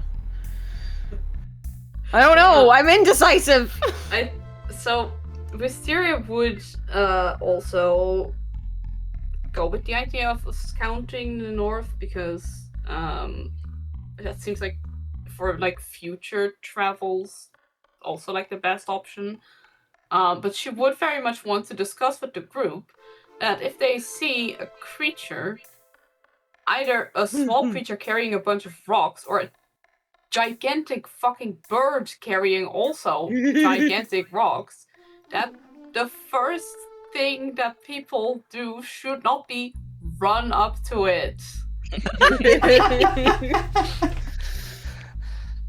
Look, Melda just really likes creatures with rocks. They I mean, we rock. are supposed to be on a rock scouting mission. That is our Well- express objective. Yes, however, I do still have one spell slot available, so you know, if we see little rock creatures that are creatures, like there's still the ability to just chat with Yeah. them instead of jump on them and scare them. They might be more willing to cooperate if we are unthreatening. Friendly and open, absolutely. Also, I right now now, I have only no have spell one spell slot for healing. I have one spell slot. It can be used for healing or speaking Or to for chatting with creatures, creatures. or whatever is deemed necessary by the party. Okie doke. So it sounds like you're heading off towards AF-29. It sounds like there's a Hedy is sort of an advanced guard in scouting mode. So I'm going to ask Hedy, can you make me a wisdom perception check? Is anybody can else sure part try. of the slightly advanced vanguard team? See, I can climb, but I'm very jingly. You're very jingly. I mean, I think you're kind of on looking after Stonjo duty, Oh, though, right? yeah. 'Cause there's gotta Speaking be of people- jingly, I put my Yeah. armor back on. Oh, that's yeah. true. I didn't have armor for any of that. Oh god. I left it back with the sled. Yeah, Hexes- so yeah, people who are also carrying the sled, presumably hanging back or pulling the sled, whichever. Important question, Dizzy. Were Uh-huh. we waiting around long enough when that chat and such was going on for it to count as a short rest? Or are we Yeah, not I think counting? so. There were some Okay. lengthy chats, and you had your lunch. So Okay. yes, you all Cool. had a short rest. Nice. So you can Perfect. spend hit dice if you have any left for healing purposes. You can regen other things that regen on a short rest. Unfortunate news, everybody. I rolled a nat 1 on my perception check, which is a 5 because I'm +4, but still, that was a nat 1. That's impressive in its own right. You're just too busy thinking about bird ecology. I am, Yeah. clearly. My head is in the Okay, clouds. so Mormon's on Stonjo duty. Who's on sled duty? I think Melanie can be on sled duty. Okie doke, and that leaves Connie, Wisteria, Delphi. Who's bringing up the rear? And I'm- you three. I'm thinking Well, probably I'm walking beside Stonejoe just like, hey, how's those injuries going? Those injuries going. How's the stitches hanging? Hopefully not at all. I think one or two of them might still be hanging out. I owe a great debt to Morwen here for bringing me all this way. Oops, I Do accidentally you grabbed need me to something. patch you up? That's too bad. In fairness, I'll- whilst Be fine when we get home. Yeah, you see, the main concern is getting you home. You said whilst, sorry, Morwen? oh, I'm just considering that whilst Morin has no actual need for blood, Mhm. there is a certain amount of bloodlust, and she has been lugging around a bleeding dwarf, so she's probably a little bit loopy. not super loopy, but she's probably like a Anyway, little bit wired. She's just a little loopy. She's just a little bit too flighty. Hey, Stunja, did anyone ever tell you to smell really good? Yeah. Like, she's not expressly told anybody about the damper situation. No. But if Connie's been to the Grimlands, Connie may well know which house she's from. She is not hiding that. Also, I have used Ice of the Grave, and the only thing that has been affected by that at all is you being partially undead. So Connie is just like side-eyeing you, just like... Just a little tingle. She's a little tingly, and she's a little bit... I don't know how to describe it other than, like, you know, a little bit wild-eyed. She's fine. She's hanging in there, but she's a little bit wired. Okay, Okay, how about this? We get you down from the mountains first, because I don't have that much healing power left in me, but once we're down, I give you a heal to patch up any ripped up stitching.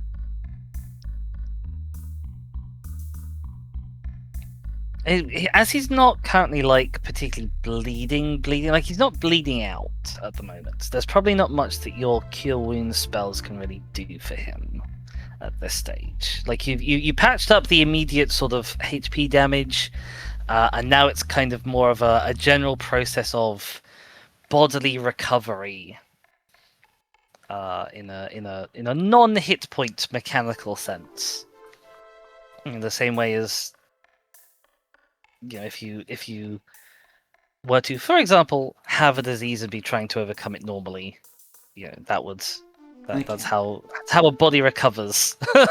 Sometimes you just need to recuperate. I'm tempted to like ask for a roll to see what Morven Steel is, but I think Connie's not in the headspace to be curious right now. Yeah. So your secret's safe for now. You guys head north to AF29. You can see that, yes, the mountains are definitely descending in a much more gradual way. This is much nicer terrain for dragging your sled along. Directly north of you, you can see that you can continue down sort of the mountain sides and into this new zone. It's still fairly misty across most of it that you can see, but the mist is clear enough that you can quite easily make out that what lies ahead of you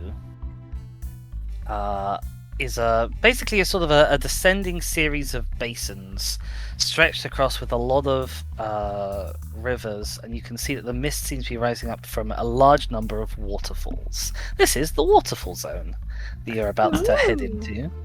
The easy way in is through AE30 and then AD29, but there's obviously also the longer way round. You could just kind of hightail it down a little bit of a dip into AE29. You'd probably be climbing down basically next to a waterfall if you wanted to do that. But it would be a bit of a shortcut because you could go down there and then down again and just straight into the lake zone. Yeah, so basically that, or that, which is considerably further. Yeah, and if it's probably been another. You're dragging a sled, you're carrying an injured person. It's probably been another hour and a half at this point. So you've only got maybe 2 hours on the roads that you think you can really manage. Today. So that would either be enough to get you down into AE29, or into AE30 and then AD29 you could make. So yeah, I'm assuming that my 5 on perception did not pick up anything of much interest. It's not picked up anything of interest yet, no. No, okay. What do we think, gang?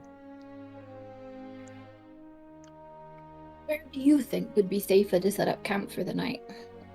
That's a good question. So I mean, obviously we're looking at basins, so flat terrain, very wet. Easy access to fresh water, probably water's better good, sight lines to the mountains, less chance of not engineered rockfalls, but just the chance that wild rockfalls can happen, because that is a thing that also happens. The random accident greener, table. much more lush. Yeah. So potentially more habited or more inhabited, Inhabited but also with potentially more cushions. sources of food and things. Yeah. I mean, either of them sound like reasonable campsites for me, both AE29 and AD29. Obviously, I can't really tell from here which would be superior. So I guess question is, yeah, like, so this is a... Where's my magic tool? There it is. This is a steeper climb down, right? Yes. You'd basically be skipping like several of the levels of the basins. Yeah. It's not But a quite as bad manageable as climb. AG29 climbing down to the lake zone would be. It would be Yeah. easier than that. Or if we go this way, then we get the 2-step descent. Yeah, How do you and make that's basically not climbing at all at that point. That Like is that. just dragging Yeah. your sled down the slope. So up to you guys, really. Hedy is content to lead the charge whichever way we go. Where do we go from there? Down, basically rejoining the path, this green path from our very first expedition. Oh, like, So once we're... Yeah, exactly. And then follow the river and the lake back down that way. Yeah. So we're definitely going to need to camp in one of these, either this hex or this hex, basically. You can also camp early. You can break any time if you want to camp earlier. True. But I want to see the lakes before we camp. I think getting that freshwater access is sensible. I mean, obviously we've still got puddles and stuff up here, right? But Everything's still damp from a torrential storm last night. Yeah. There's plenty of sort of loose water, the occasional little mountain stream that you've come past, but not strong, solid, predictable, visible from quite a long way away big rivers. bodies of water, yeah. Yeah. Whereas a waterfall you can hear from some distance and know, oh, there's going to be fresh water there. I think the more we travel today, the less we have to travel tomorrow. Obviously, the lake zone is easier traveling, but I think if we get the getting down out of the mountains done today, it'll be quicker to get back to refuge in the morning. So, A29 straight down the hill. Straight I down. think so. Yeah. Yeah. I like that Yeah. plan. Okie dokie. Straight down the hill. Is the plan... So the plan is going to be what? Morwen carries Stonjo down, and then the rest of you descend on ropes with the sled on the rope? Or are you putting Stonjo on the sled as a stretcher in like an easier form of what you were considering doing the other way? Can we safely secure him to the stretcher? As long as there's not like an issue of us dropping You him down the can mountain. certainly try. I think, is it not better to take it slower and do the rope situation and carry him that way? Like, even if at the end of the day we're exhausted and have to leave the rope, is that not better than the chance of us slipping and dropping him? Yeah, I think I think so. piggyback right? him down is the more Yeah. sensible. It's very fair. Wait, so I've just heard Hex say we should tie him to a rope, and I've just heard Claire say, yes, we should piggyback him. No, like if we set the ropes up and then we climb down, there's a rope for assistance if Morwen does feel like slipping with Stonjo, get him down super easy rather Okay, than I tie him understand. to a stretcher and risk dropping said Gotcha. stretcher. Wonderful, think. 100. Well, I'm on board now. Yeah, okay. I'm gonna ask for a general party strength athletics check. It's a lot easier than if you'd taken the other way. You don't have advantage because Morn is busy on Stonjo duty rather than providing everybody with an advantage like you had been previously. Ooh, that's bad. Here. Okay, I still have lay on hands points. I've been saving them for Stonjo. I also have cure wounds for myself, so like you can lay on hands, Sojo. I got a 3. I got 9. 3 and 9. Hedy's got 11. I also 11. got an 11. 11. 18. Wisteria? 18. That is probably enough to pull the party average up. And I was looking at these rolls like, oh yeah, it's easier, but like it wasn't going to be like easy, but like, okay, an 18, I'm safe, I'm covered as the DM. It's still a difficult time. Like there was some not wonderful rolls, and it probably Yeah. takes you longer than you'd really intended to get. Oh, I keep trying to click on the little party mover token, and I instead keep dragging your artworks around. So I'm very sorry about that.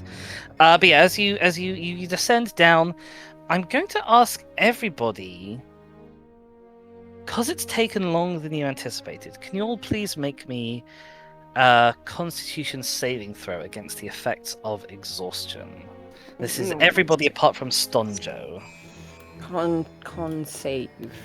Oh no. King Stonjo being carried. He's so tired. It's okay, we're winning lots of, if you want to move an entire family of vampires to a new world, you need a lot of goodwill. That's a 16. 16 is good. Ooh, I got 21. I am going to do a very quick check to see if there's guidance on what the DCs for this should be. I think it gets worse the longer we go on, right? You add... It will get worse if you go on longer. But if you But it Okay. cures it of long rest, basically. So yes, we're if you anyway, sleep now, which you were planning to do anyway, it'll cure overnight. I'm gonna say arbitrarily, if you got less than a 10, you'll gain a single level of exhaustion. It will go away when you take a long rest, which you were planning to do. A single level of exhaustion is disadvantage on ability checks. Oh no. The DC is 10 plus 1 for each hour past 8 hours. Oh, there we go. Like it's not a full hour past. It's only like half an hour or so. But because it's difficult, I was like, I'm gonna, because you're doing strenuous, difficult activities. I'm gonna trigger it now. But I'm happy with a DC of 10. Thank you for that. My little legs are tired. Little legs are tired. Oh bless. So yeah, there's a few levels of exhaustion kicking around, but you are down. The waterfall zone, not a place you have been before, perhaps a place you've sort of seen on the horizon a little bit, and obviously a place you've now surveyed from a vantage point, slightly. You're not near any of the major rivers in the waterfall zone, but there are streams cascading down the mountain, cascading down off of the mountain behind you, more or less directly water you've come down. There is water pouring down there. In general, the air is, as you descend, you sort of hit the really humid feeling air. It is not quite as warm as down in the lake zone, where there's warmth and humidity, but the moisture level is somehow even higher than it was in the lake zone. Your camping spot is going to be relatively pleasant. As this little waterfall cascades down, it creates a little pool at the bottom. Some place for you to bathe, clean Stonjo's wounds in if he needs a little bit of cleaning around the stitching and stuff done perhaps. Those of you who have gear that is covered in dust or toad bloods will be able to give it a scrub. Although there's still plenty of mossy plants, like you've seen down in the lake zone, there is almost as much of a dominance along the steeper edges of long trailing red viney plants, some of which seem to be noticeably spiky and defended, almost like I want you to imagine like an aloe plant, except it's like each leaf, if you like, of the aloe plant is sort of 15 feet long, and they droop, and they just seem to sort of grow out of whatever purchase hold they can find in the slopes and the sides next to the waterfall. In particular, many of them dangle these trailing feelers. There's a proper word for that when it's a plant, but I can't remember what it is. A lot of them seem to dangle them into the paths of the waterfall or down into the stream and the pool at the waterfall's edge, for the ones that are lower down. That's interesting. I would love to examine that, but I am currently exhausted, so I don't think I've done very much. But plenty of plants about, plenty of greenery about. Enough of the is the mossy reddery edible? Have we tried? You have not tried. I might want to take a bit of one of the spiky plants and, for one, test how spiky it is against my Okay. finger, and then maybe put it in my mouth. Can you make me a? Yeah, can you make me a wisdom survival check? So hang on, with exhaustion is just disadvantage? Yes. Okay, I don't have 2d20s with me, so I'm going to roll them on the thing. Plus survival, which is 4. I rolled that wrong, but you know what I mean. The 15 is the disadvantage, so it's a 19. 19 total is still a very good check. So there's when you're having examined, there's a little bit more variety between the different tendrils than at first glance might have imagined. Some of them have distinctive thorns, like actual proper spikes that are on them, and some of them appear at first glance to be spike-free. This is probably the first one that you give a little touch to test, is it sharp or in other ways dangerous to you. As you give it a little gentle touch, it isn't sharp, but you feel, because you're just experimenting, you're being very careful, you feel as though it's sort of almost clinging to your fingertip, and when you pull back, your skin has shriveled very just slightly, like when you get a slightly dehydrated skin. Just on Really, that like little you've been in tip the of your bath. finger. Yeah, exactly. Interesting. And you feel as though actually this tendril could possibly be sucking or trying to suck the moisture almost out of you. That is very interesting. Wait, is that one of the sharper ones, or one of the less sharp ones? That's the less sharp ones. Okay, I'm not going anywhere near the sharp ones.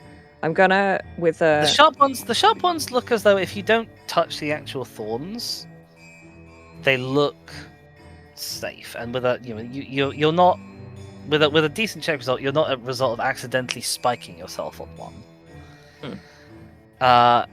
If you cut one off with like a little pocket knife or something, Yeah. Inside it looks like that it has a decent damp, moistury interior, but it's not like the sponge plants that you've seen before, where it is like spongy tendrils of vegetation with water in the gaps. This looks more like the body of, let's say, a succulent, where there is tissue. It's just that the plant tissue The itself, very plump and moist tissue. yeah, is as you say, plump and moist. Good words. Yeah, absolutely. As soon as I said them, I was like, oh. Lovely. There might be good eating on it if you want to try it out. I would like to put it in my mouth. Just touching it to your tongue, it has a quite a strong. I want to say like bitter, but almost like medicinal bitter flavor to it. Interesting. But yeah, it's juicy and it's sort of satisfyingly crunchy, as long as you bite along the underside of the tendril, so you're not in danger of being spiked. The flesh Yeah, I is... wouldn't want it to dehydrate my pleasant. tongue. That seems bad. Well, the spiky ones don't seem to be as dehydrating. They don't seem to be sort of sucking moisture out of you in the same way.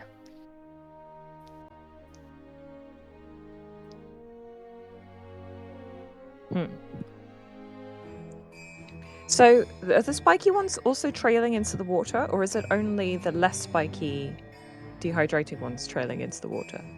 The less spiky dehydrating ones certainly seem to have a preference for the water that the spiky ones do not.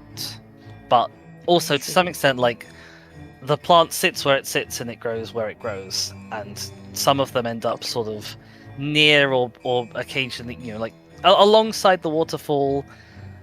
Obviously, to some extent, the plant struggles to survive under a direct waterfall for any significant length of time. It's hard to grow there because you're being battered. The association definitely seems to be the ones with the sucky dehydratey tendrils are clustered more around the water, and the ones that are spiky tends to be further away from the direct water streams. Any evidence of their reproductive structures? I mean, do they have flowers? No. Not that you can currently see. Interesting. I wonder if its bitter medicinal flavor is actually medicinal in any way. I'll have to. I'll.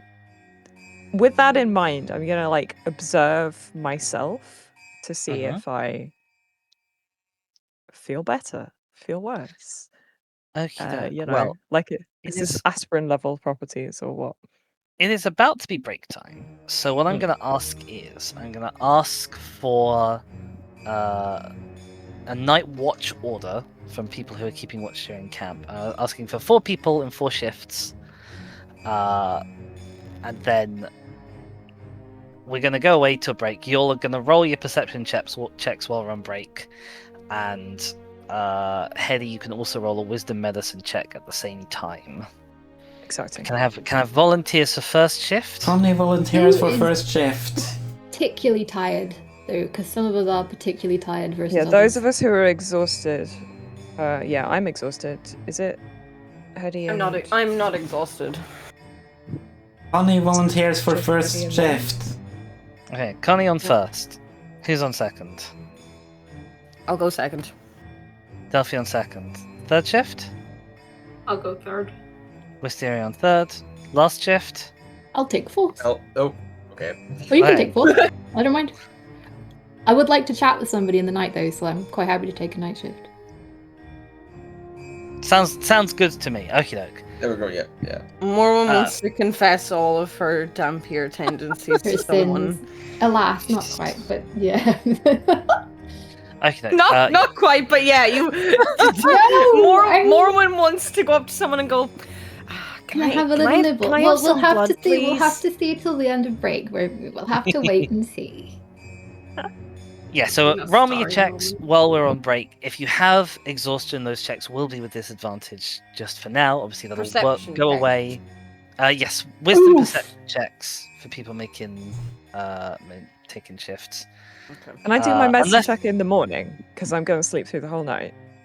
I'm gonna ask you for it now because you said you wanted to monitor Oh, damn. as you go. Yes, true. Okay. And yeah, and we'll come back and we'll deal with the results of those after a little 10-minute break. Yep, sounds Mhm. good to me. 1-minute break. Oh god, Marvelous. that's a See you 5 on my all medicine check. soon. Womp Be womp. back soon. Right. Bye, gang.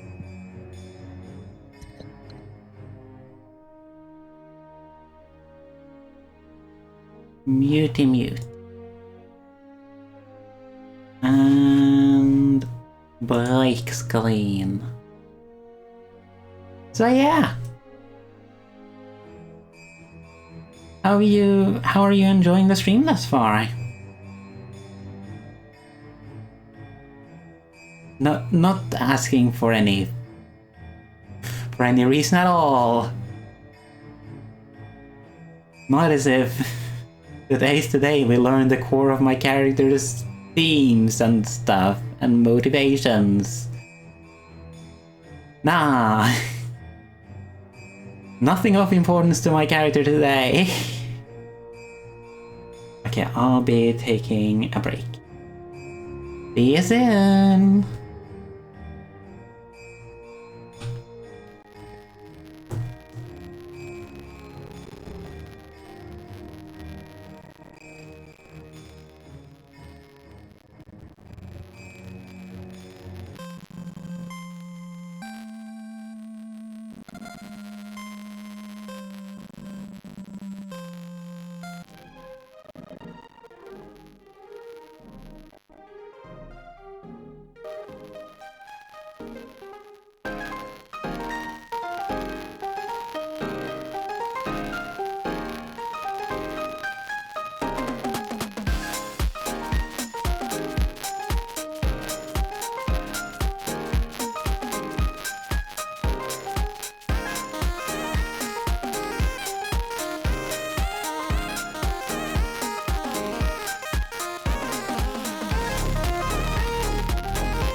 My heart is full of softer things, gentler thoughts of you. Footprints in the sand. Let's remember that.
Alright, it's about time for coming off break. Hang on. Oh, that's annoying. The little glow effect on the amulet is like... fading off slightly, hang on. Or like it's just having a harsh cutoff.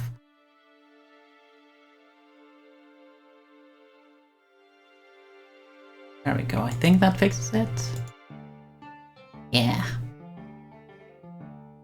Does that mean you can see the side there when I do that? No.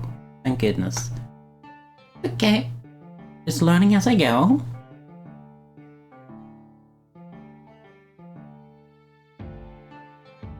I guess I'll be hopping back into the Discord. Hi! Hello. Break time's over. Hello! Hallo! Hello. Hello. Halla alle sammen, hvordan går det? Tjera bagera? The same to you. Sorry. Bless you. Relax. Ingenting tingeling? I did Latin in school in sixth form, rather than any useful language. I did Latin to GCSE. I did French as well, but I don't remember any of my French. I had English for most of my education. Nice. I did French for GCSE, and I did very well at French. And now it's completely gone, to my knowledge. But when someone trash talks me online in French, I can understand just enough to get the gist of it. Does that happen often? I play League of Legends. Oh, I see. I don't know a lot of French, but I can say this is the ferry boat. Amazing. I can say I don't speak French, and I Je ne can parle pas introduce français. myself in French. Yeah, that's the important stuff. Yeah. I'm doing Italian and Duolingo for the past year. I went to Italy in February for the Oh, Winter nice. Olympics. It was great. So I'm still kind of going with the Duolingo just because I don't want to break the streak now that I've got it. But one of the Real. stupid phrases they came up with the other day was, "I'm sorry, I don't speak Spanish very well." In Italian. Fair enough. Hello. I actually know I how don't to speak say Spanish I at all, don't know so- sign language in Norwegian Sign Language. I mean, yeah, sure. But I know how to say like, hey, my name is, what is your name? So I can like start the conversation but not continue it. I know two Dutch it gives- phrases. Hello. One is Hello. I am an apple. Thank you, I am an Duolingo. apple. And the other one is I speak a bit of Dutch. So if someone asks me if I speak Dutch, I'll be like, I speak a bit of Dutch, and that's the only Dutch I know. And love then no, that for you you. could say I'm an apple. And then I can say I'm an apple. So I say ik spreek een beetje Nederlands, and then I say ik ben een appel. Yeah. And then I'm done. Amazing. That's all you need. That's all. That's all. Yeah, that's all I need. My favorite thing though is when you do know one phrase in another language, and you use that in a conversation. It tricks the other person to thinking you can then continue the conversation in that language, and you can't. Yeah, It's much That's- easier to just say, "I don't speak enough." that's why I asked the sign language interpreter to tell me, hey, how do I say I can't say anything more in sign language? Yeah. This is why my Russian knowledge thing- is amazing. All I know is Das Vidanya, and that's the end of the conversation, right? What does Yeah. that mean? Goodbye. Bye. just goodbye. Bye, Felicia. Спасибо. Thank you. Bye, Good Felicia. people. Yeah. Meanwhile, I hilariously managed to entirely accidentally convince somebody who didn't speak French that I spoke French. Just by the fact that, for whatever reason, my family has developed a little habit that we tend to, when we're like answering the phone, we tend to greet each other in French because it's one of the few things in another language, I guess, that we can all say. And so Amazing. just the fact that I was saying like "Bonjour, maman" Oh, at the start of a call, only that was enough to convince this person that I spoke fluent French. And I You know the absolutely hilarious irony that Uh-huh. French people, when answering the phone, tend to say "Allô." Yeah. that's even funnier. That's the traditional French phone answering word. They don't say hello in any other context, just when answering the phone. Could be worse. They could say ahoy. I could. I mean, I don't think I'll ever associate French with French people anymore. I'm just going to associate it with Clair Obscur, especially the word maman. So Yeah. my limited French is now maman, and pouton. And don't forget croissant. Oh, croissant. Croissant. Yeah. Croissant!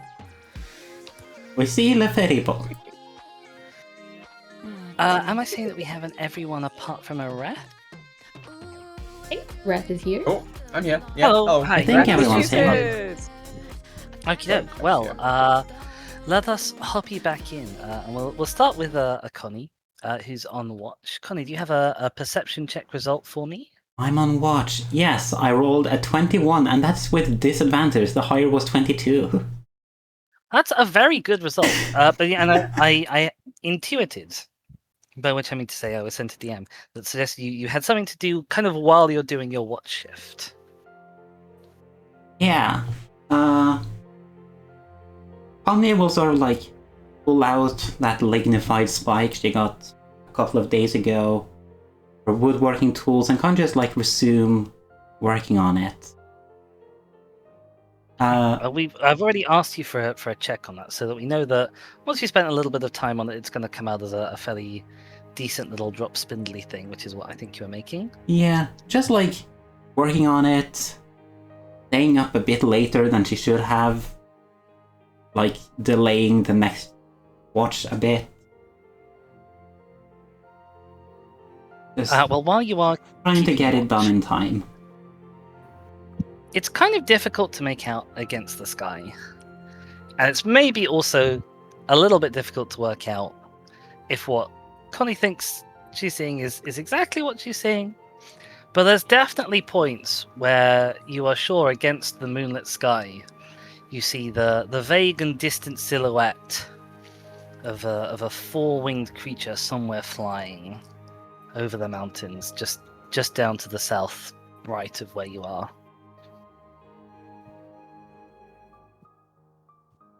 Even with a 21, huh? Even with a 21, it's dark. It's difficult to tell.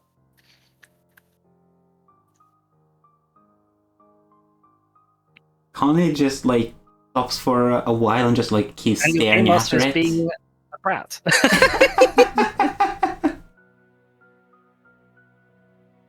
What, do you want me to roll a 25 on disadvantage?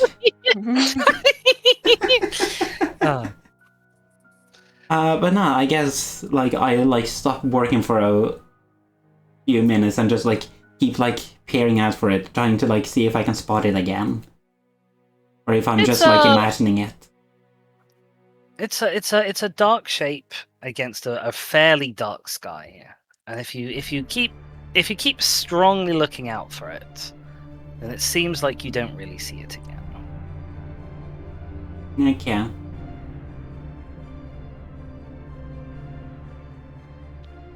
In that case, Connie keeps just like whittling away or staying up for longer than she really ought to. And when she Well- eventually decides to put down her tools, wake up the next shift and go to bed, she just, assuming there's a pool in camp, Yep. she stops by it and uses Eyes of the Grave to check the reflection. I can tell you that you don't yet detect any undead within 60 feet of you. Yet. You will detect in the night. Obviously, the night is a little bit cooler. The mist that is sort of gently rising from the surface of this pool. But for one thing, there is mist sort of gently rising from the surface of this pool.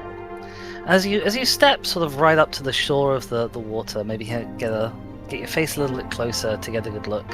You're sure that it's kind of like warm.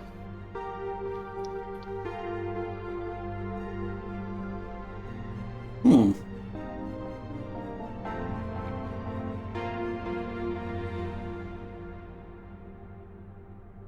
Is it like a hot spring situation here? I mean, it's a waterfall. It's not water bubbling up from the ground in the way that a hot spring traditionally is. You can have an investigate if you like. I guess I will. Would you? I'm gonna give you the choice of what you want to do. Do you want to just roll me a general intelligence investigation check? Do you want to roll me an intelligence nature check? Do you want to roll me some sort of a wisdom survival check for like tracking down the source of the warmth? Okay, so nature is Different only approach. one of those I have proficiency with, so I'm gonna go with that one. Okay, an intelligence nature check then, please. 14. That's a 14.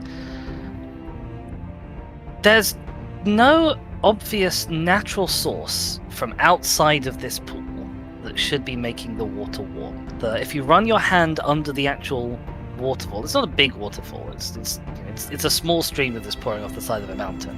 If you run your hand under that, it's cold. It's very cold actually. Like, it's just come off of a very high place. Very cold water at night. Cold water off the actual waterfall itself falls into this pool, and the pool is warm.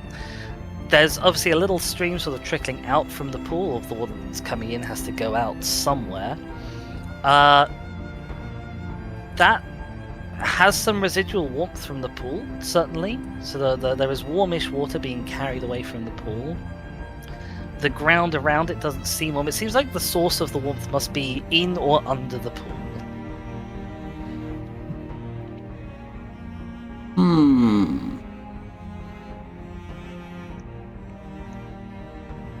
No, it doesn't appear to be a hot spring situation. Okay. Well, at this point, Connie is exhausted. More so than she was before, I guess. But looking at the reflection with the eyes of the grave, she just goes, "There's still time yet. I'll do my best for you, Diane." And I wake up the next shift, go like, "Hey, the pool is suspiciously warm, considering the water flowing into it is cold. Good night." Delphi, Night. you're up.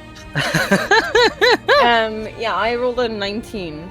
19 is a strong perception check result. You don't see any lurking shapes in the nighttime sky. I should probably have said that, shouldn't I? Maybe.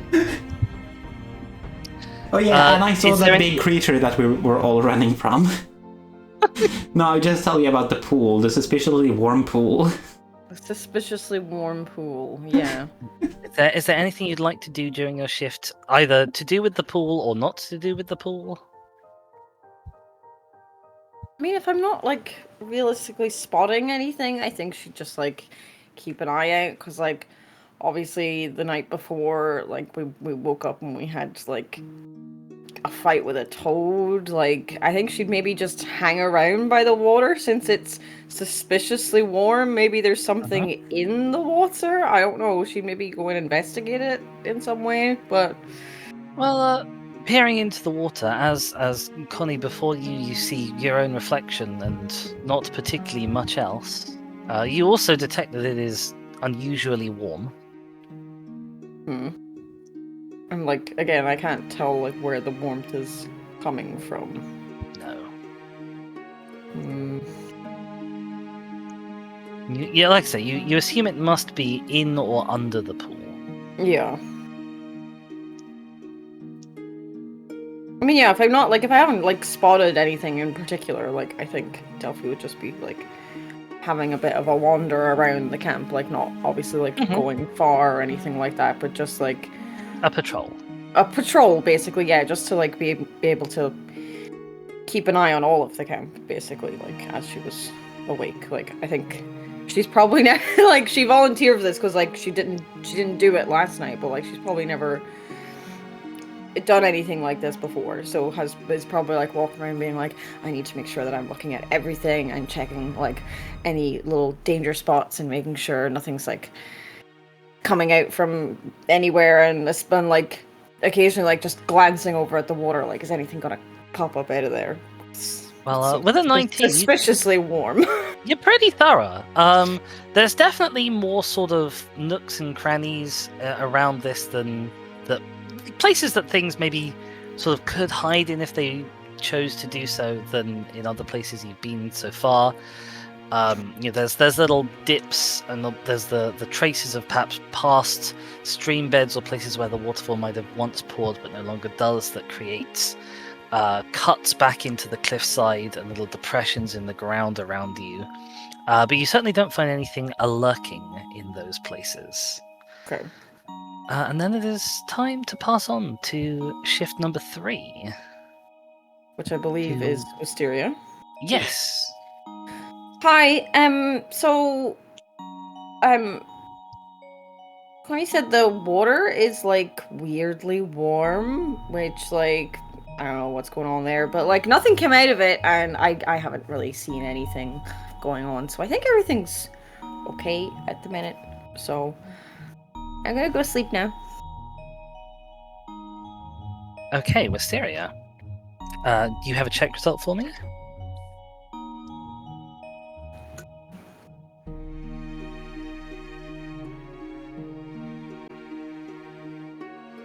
Kier got a 13 on perception, she said in the...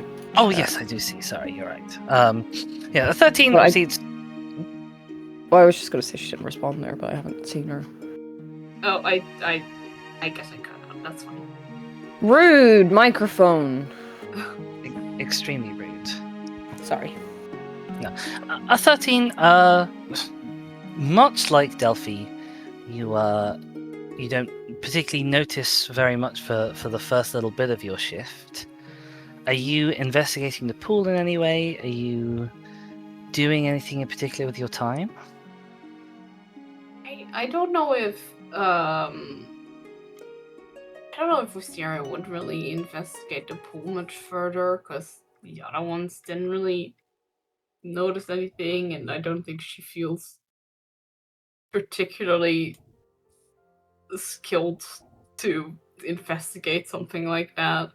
I think mostly your mind would just sort of wander after the conversation that you had with Delphi. Just considering her options and then what to do next and stuff.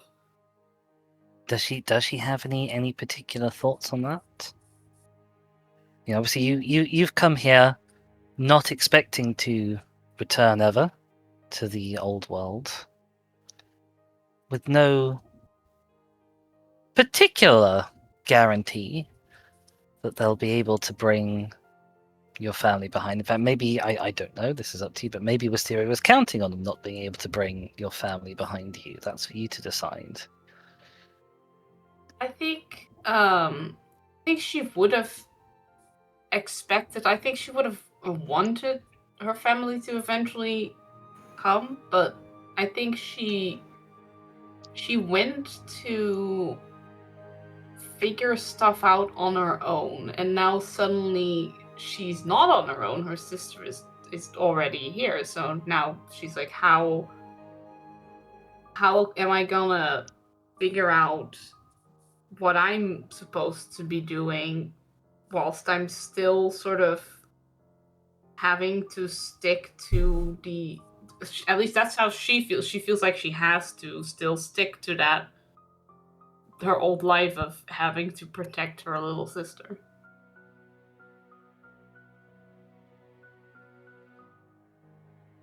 Certainly food for thought. Not something I can tell her the answer to as your GM.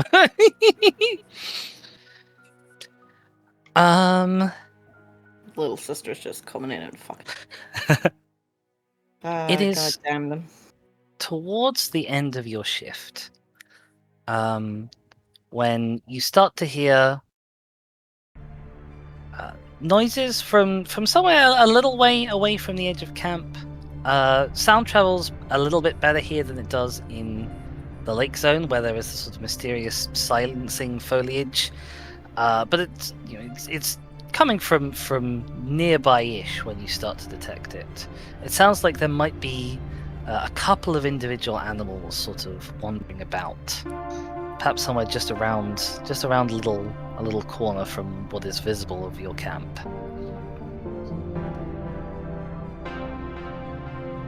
Who was taking the shift next after me? Morwen. I think she would like sort of quietly wake Morwen up a little earlier, Mhm. and she would say, "I can hear something moving in the distance. I'm not sure what it is, but I thought I'd wake you up so we could at least not be on our own if something happens." Yeah, that makes sense. Sleepy Morin.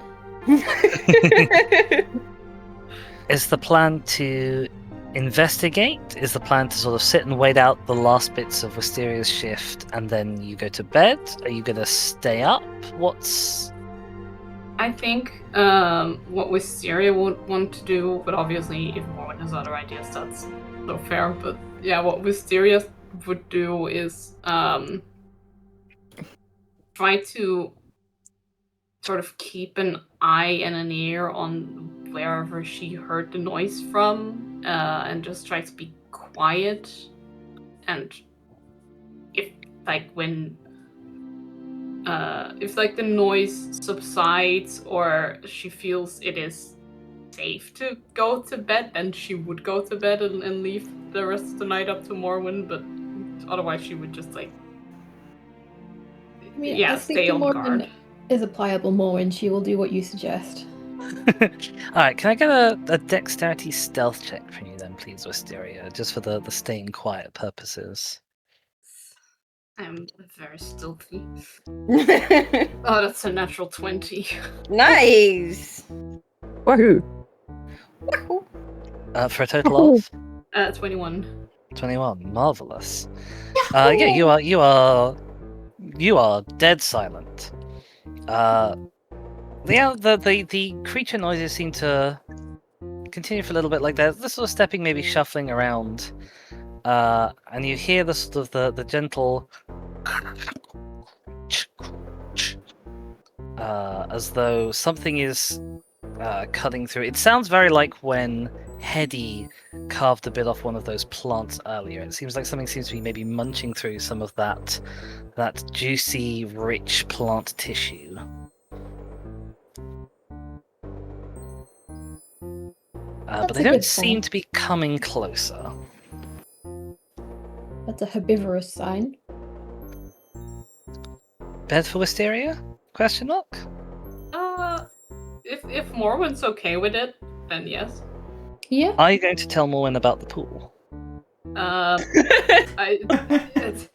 Yeah, I suppose you would. At least The whole pass on the campaign knowledge. rides on whether or not you tell about the pool. I That's feel gonna like determine with- the outcome of the campaign. I feel like Wisteria would be like I guess they mentioned this, but like I don't fucking know. Like Yeah, Alright.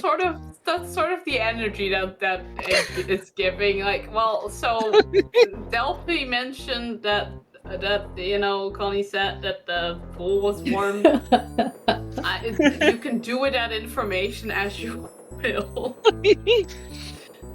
The Chinese whispers of urgency changing as it's passing along the line. Like, the pool's really weird. I didn't see anything wrong with the pool, but the pool's kind of weird. The pool's warm, I guess.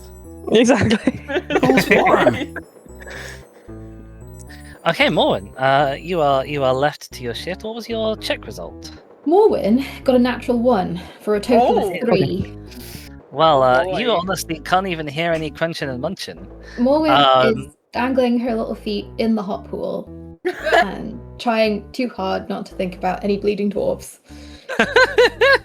Well, I can tell you that the warmth of the pool is pleasantly warm at dangle foot depth. The pool is a little deep. It's not super duper deep, but if you ever dangle your feet in deep, you'll notice it's almost to the point of being hot water as you get No, get your it's hot. toesies a little deeper in. There is entirely too much water, just in general, in the air, in the plants, in the water. Instant Joe. There's too much Yeah. water in We're the water. trying not to think about that. Why are we made of water? There's too much water in this water. I hate Yes. Yes, that's about where Morin is with a 3, I think. But yeah, towards the end of my shift, I will wake Hetty up. I will wander in. Because, I mean, if anything goes on, Morin doesn't know it's happening, quite frankly, with a 3. So yeah, she will wake Hetty up a little bit early for a chat. Oh, okay. Oh, and not even got any coffee with us. But no, I don't know if you can have coffee in the old world or the new, but whatever. It's probably Um, around somewhere. Don't know where. Actually, yeah, no, I bet Hetty's got some chewing tobacco or something, some kind of really country kind of bad habit, Maybe the red stuff is coffee. Maybe that's why it's bitter. Oh my goodness. Yeah, so I'm definitely on the scout for an equivalently addictive plant. An equivalent minor narcotic. Minor narcotics, absolutely. Where are the drugs? Drugs. Oh my gosh, is Hetty gonna get Oh, absolutely. withdrawal? Yeah, no, I imagine she's got a tin with her or something of her existing snuff or tobacco or God knows what. But Rationing like- out. Renya to cast druid craft to grow more of it. oh yeah, plant growth. So what do you want to chat to Hetty about? So Morwen has been having a little bit of trouble. She has been handling it with lay on hands, but she keeps developing this rash on her face, Oh no. and she gets sweaty and a bit sick. And the lay on hands is dealing with all of that, but she's still got this. She doesn't know how to describe it. Yeah, she's got a rash of some variety on her face. And Hetty has been around for a long time. Hetty knows what's up. Hetty is the I only can certainly person try. of any sort of respectability in Morwen's eyes in this party. Well, I think she's being the one old lady amongst a team of very young people. Exactly, and Morin It's comes from a inherently- household of lots of important old ladies. So Yeah. you are, The closest yeah, thing to a mother figure that any of you've got, which exactly. is not something Hetty is desperately keen on. She likes being the aunt who can give the kid back to the person Yes. the kid is supposed to belong to. But yeah. Hetty, can you make me an intelligence medicine check, please? Dizzy knows what's going on. It took me a sec to work out what we were driving at, but yes, I do. Right. Intelligence medicine. Oh, Yes. That's just a flat roll for me. Oh dear. That's a 3. That's a 3. I have never seen a damper before, Morin. I'm sorry. You're the first one I've met, and I don't know shit about your physiology. It sounds like some sort of an allergic reaction, but you couldn't guess as to what. Nobody else in the party seems to be suffering from this. Really? And you never had it at home. No, Morin has never encountered this before. This is brand new. And to be really big-brained about it from me as a player, and not what Hetty knows, because Hetty doesn't know beans. You came from the Grimlands, right? Yes. Where there was no sunlight. Yes. I think that might be the road we should be barking up, but yeah. I just the symptoms would also be consistent with light sunburn. Yeah, so I mean,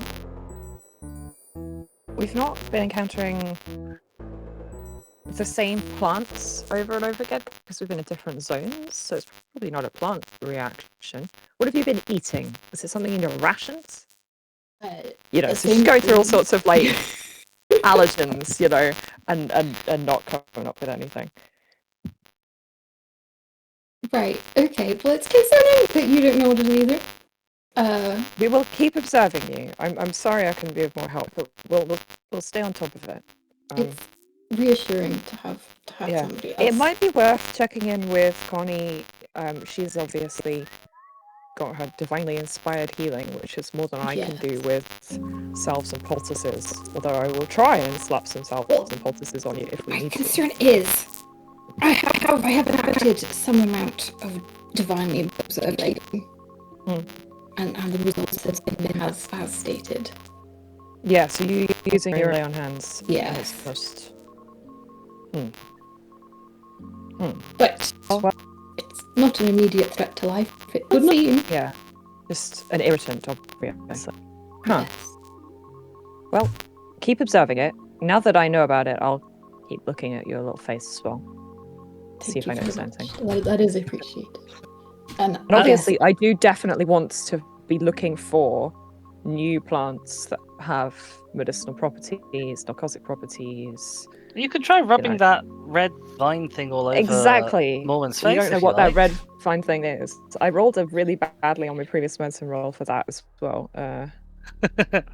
Well, yes. What was your Forget. check for examining yourself? 5 for 5. noticing whether my red vine had done anything to me overnight. You don't notice that it's done anything to you overnight. But at least that means it hasn't done anything sort of severe to you overnight. Yes, and I've not woken up with no limbs or something. I don't No. know how they would You possibly definitely done that. have just the an normal instant number gangrene. of limbs for somebody who is not from this planet. Yeah. Interesting. Speaking of number of limbs, you'll finish your long rest. You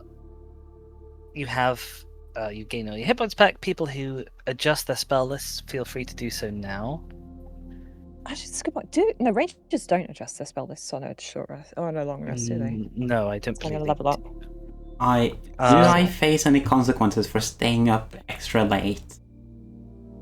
I was considering what I was going to ask you for. I'm going to ask you for another Constitution saving throw, if that's okay, Connie. Okay. I don't have disadvantage on saving throws. No. Yeah. That's a 6. If you were suffering from any effects of exhaustion, they won't have healed. But other than that, you gain the rest of the benefits. Okay. Yeah, so as you'll sort of start to stir into wakefulness, even though Morwen was perhaps oblivious to the noises, certainly as you guys start moving, perhaps you'll disturb the creatures that were a little bit away from your camp. And with the morning light now starting to shine in over the hills and mountains to the east of you, you'll see that kind of sort of scuttling down the cliffside away from you, obviously disturbed by everybody sort of starting to rouse themselves. A cluster of about 4 creatures, medium-sized creatures, that I'm going to pitch to you as sitting somewhere in the realm of perhaps goat or boar. In appearance, they have really different animals. okay, but bear with me here. So they have 6 legs, like most of the creatures that you've seen here. They're obviously up on some sort of like quite light-footed digitigrade or maybe unguligrade posture. That's standing on their toes for people who don't speak stupid words. Don't speak anatomy. They're sort of skittering down the mountainside with some degree of finesse and dexterity, and they have a fairly long sort of shaggy coat of what seems like hair, which is where some of the goat appearance is coming from. Unusually, unlike any creature you've seen before, they have what looks initially to be like tusks on their face. You haven't been able to get a very good look at them. Nobody went to sort of investigate during the shift, so you don't have much more detail than that. But that's where the sort of the boreness is kind of coming in. But they are clearly disturbed by you lot, and come skittering and scuttering. They go skittering and scuttering away from you. And then you're all awake. Bet they taste good though. Breakfast. It's a temptation to go and see if I can hunt one for breakfast. Is Morwen enormous. is abnormally with you. If you're You hungry. are absolutely welcome Oh. to go out and try and see if you can hunt one of these things down. You know what? Yes. Morwen and I are going to go and see if we can catch the breakfast. Jingle, jingle, jingle, jingle. We're not trying to be stealthy. I'm going to ask you guys for a wisdom survival check. For sure. You know what? My D20's been failing me, so I'm going to roll it digitally. What's the survival? 4. Fucking hell. Never mind. My digi rolls are failing me as well. Wherever these creatures have scuttled off to, sadly, it is beyond the ken of mortal or half immortal to find. Everybody else at camp, Morwen and Hedy have sort of scuttled off thereafter. They're salivating readily and looking for breakfast. They're going to be back very soon because they're going to discover they've been unsuccessful in their hunt. Is there anything y'all want to do in the morning before you sort of pack up camp and head off? Check on Stonjo. Also, I is suppose. Wrath intentionally muted? Just to I let you think know. Brad is probably eating crisps. Okay, Yeah, that's I mean, nice. I just didn't want to. Yeah. I think checking on Stonjo was a good plan. I don't know if you want to do that though when you're back, X. I'll leave that for you to do. I mean, nothing is stopping you. He is your fellow dwarf. Melda goes to check on Stonjo. There we go. I've made the decision for you. I would also like to check on Stonjo, being as I'm proficient Okay, with amazing. medicine. A delegation goes to check on Stonjo. He still seems sort of weak. He's not particularly getting much better, given that you're still out camping in the rough. Staying up a little bit late, doing awkward things. Even though he's not carrying himself around for the most part, it's Morwen who's carrying him around. He's not. It's not restful. Going around the world on somebody's back is still a particularly restful way of traveling. I'm not going to ask for a check for this. A quick once over seems that all of the stitches still seem to be as in place as they ever were. There might be a little bit of seepage, but it is blood-free seepage. And you have a handy pool right next to you, which you can clean it with sort of nice, clean, slightly warm water.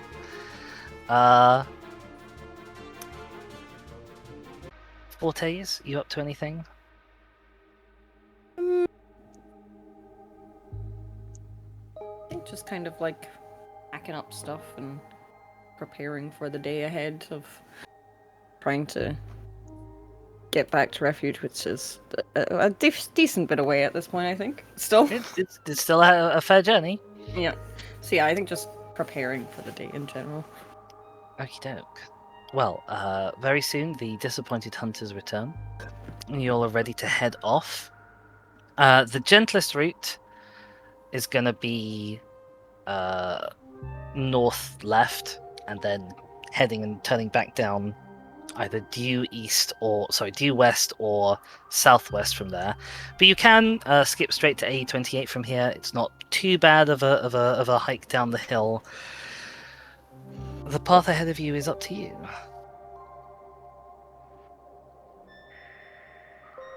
Will Stonjo be able to walk on his own once we reach the lake zone flat terrain? Or is he still He can walk on his own now. 2 people for Just that? If he does it too much, you don't know what will happen. Maybe Yeah. that will be too much exertion. You haven't risked it. Did Yeah. our sludge make it down, in fairness? Yes, Did you've we got bring your that sledge down? with you. So we could...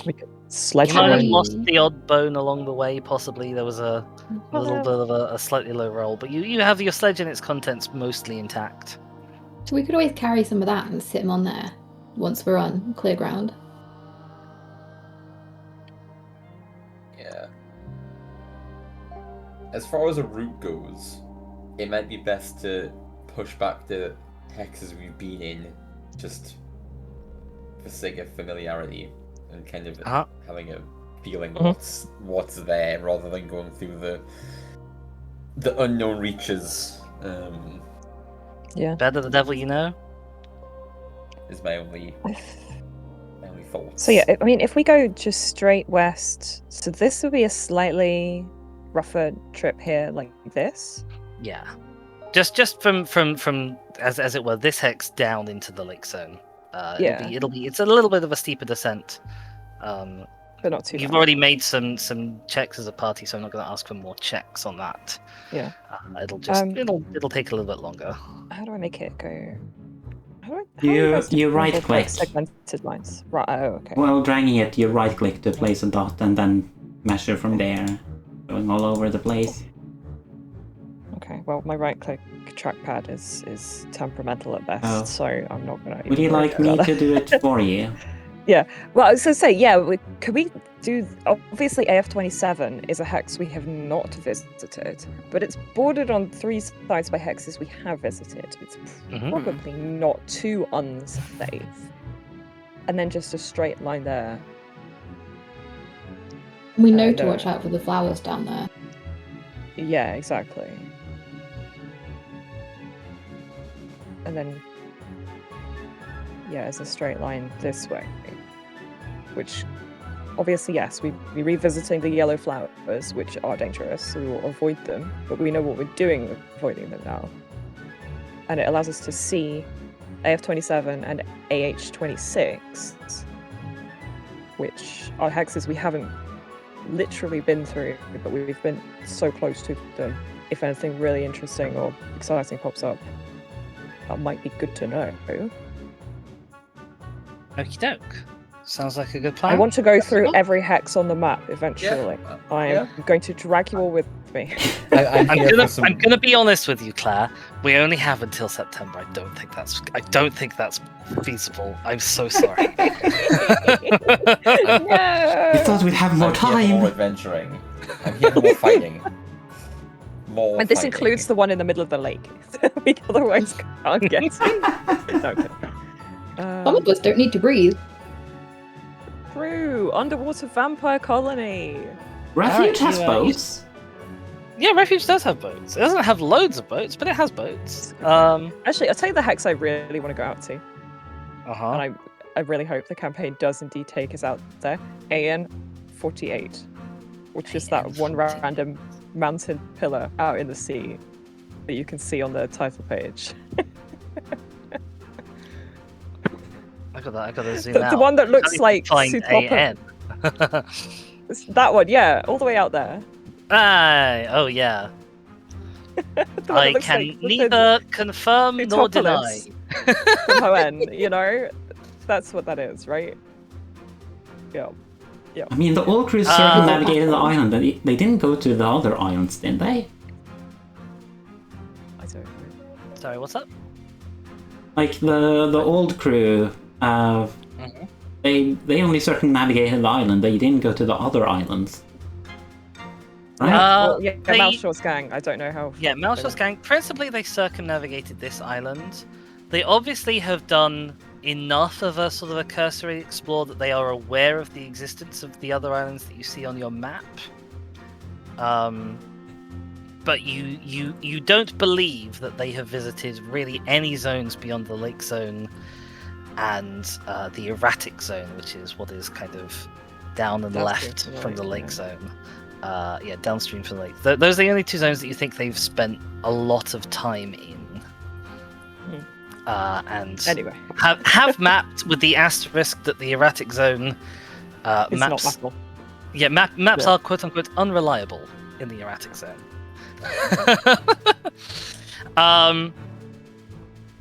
But yeah, so you head off down to the left, and it's a bit of a descent, but not enough to cause you serious grief. How does it feel being back in slightly more familiar territory? You've got your spongy, lumpy bushes still. Soggy. You've got yeah, muggy, fair enough. No, soggy. You've got the soggy. That too. It is definitely that. There's puddles of water underfoot. Obviously, the rain that struck in the mountains also came here. And as you head further down along that route proposed to you as you reach AF27. AF27 is sort of still kind of a little bit rolling. There's some hills. There's smaller lakes, not big enough to see on the map, that are forming in the little valleys between rolls of hills. But as you head to AF27, the scouting party ahead of you. Actually, I should really ask for new rolls for a new day, I guess. Scouting party, Hedy, can you roll me a wisdom perception check? I would love to do that. Nat 20 plus 4, which is 24. Marvelous. Well, I can do maths. You will hear even through the sound cancelling effect that the fauna has down here. You'll hear that there's the distant sounds of a Hammerana herd. And with a good roll like that, you can get an idea of the direction they're moving. They seem to be moving from the east to the west, i.e., from right to left on the map. So with that as in roll, they are in AF 29? they're in I mean- AF27 and they are moving Oh, right, towards they're in the same AF26. hex as us. Right. Yes. Gotcha. But you can, with that roll, if you want to have the party avoid them, you absolutely can. It will not be. I think we don't really want to be picking a fight with them. I mean, obviously, last time we did very well separating, a smaller edible one from the herd and not getting ourselves into too much trouble, taking on the whole herd. So we probably could replicate that, but I think getting Stonjo out of risk is probably our priority. You wander back into town. You're carrying a half-dead dwarf, the bits of a dead toad, a dead hammer. It's been 3 days. Yeah. Okay, but that's better than showing up in town after 3 days with not just a that, half-dead dwarf. Exactly. Priorities might Uh, be finding food for the village, which is ostensibly one of our jobs. The other thing you'll see is just sort of somewhere to the east of you, maybe a little bit above AF28 where you've been before. There's definitely a little bird silhouette that's an X-shaped bird silhouette, not the little flits that you've seen before. There's definitely a lingering X somewhere up there, Up over the mountains. over the Yes, mountains. further east. I mean, chances are it was always there if we'd really looked for it over the mountains prior to this point. It's only now that we know what it is that we're seeing it and thinking, oh god. And it was probably always flying around up there. Is it Beyond getting that, very bigger? Reassuring, but It's not Yeah. presently, doesn't seem to be getting bigger. It doesn't seem to be heading in your direction or doing much Right. at all beyond sort of hovering. If it has rocks with it, you can't see them from this distance. It is obviously itself much larger than most of the boulders that it flings around. Yeah.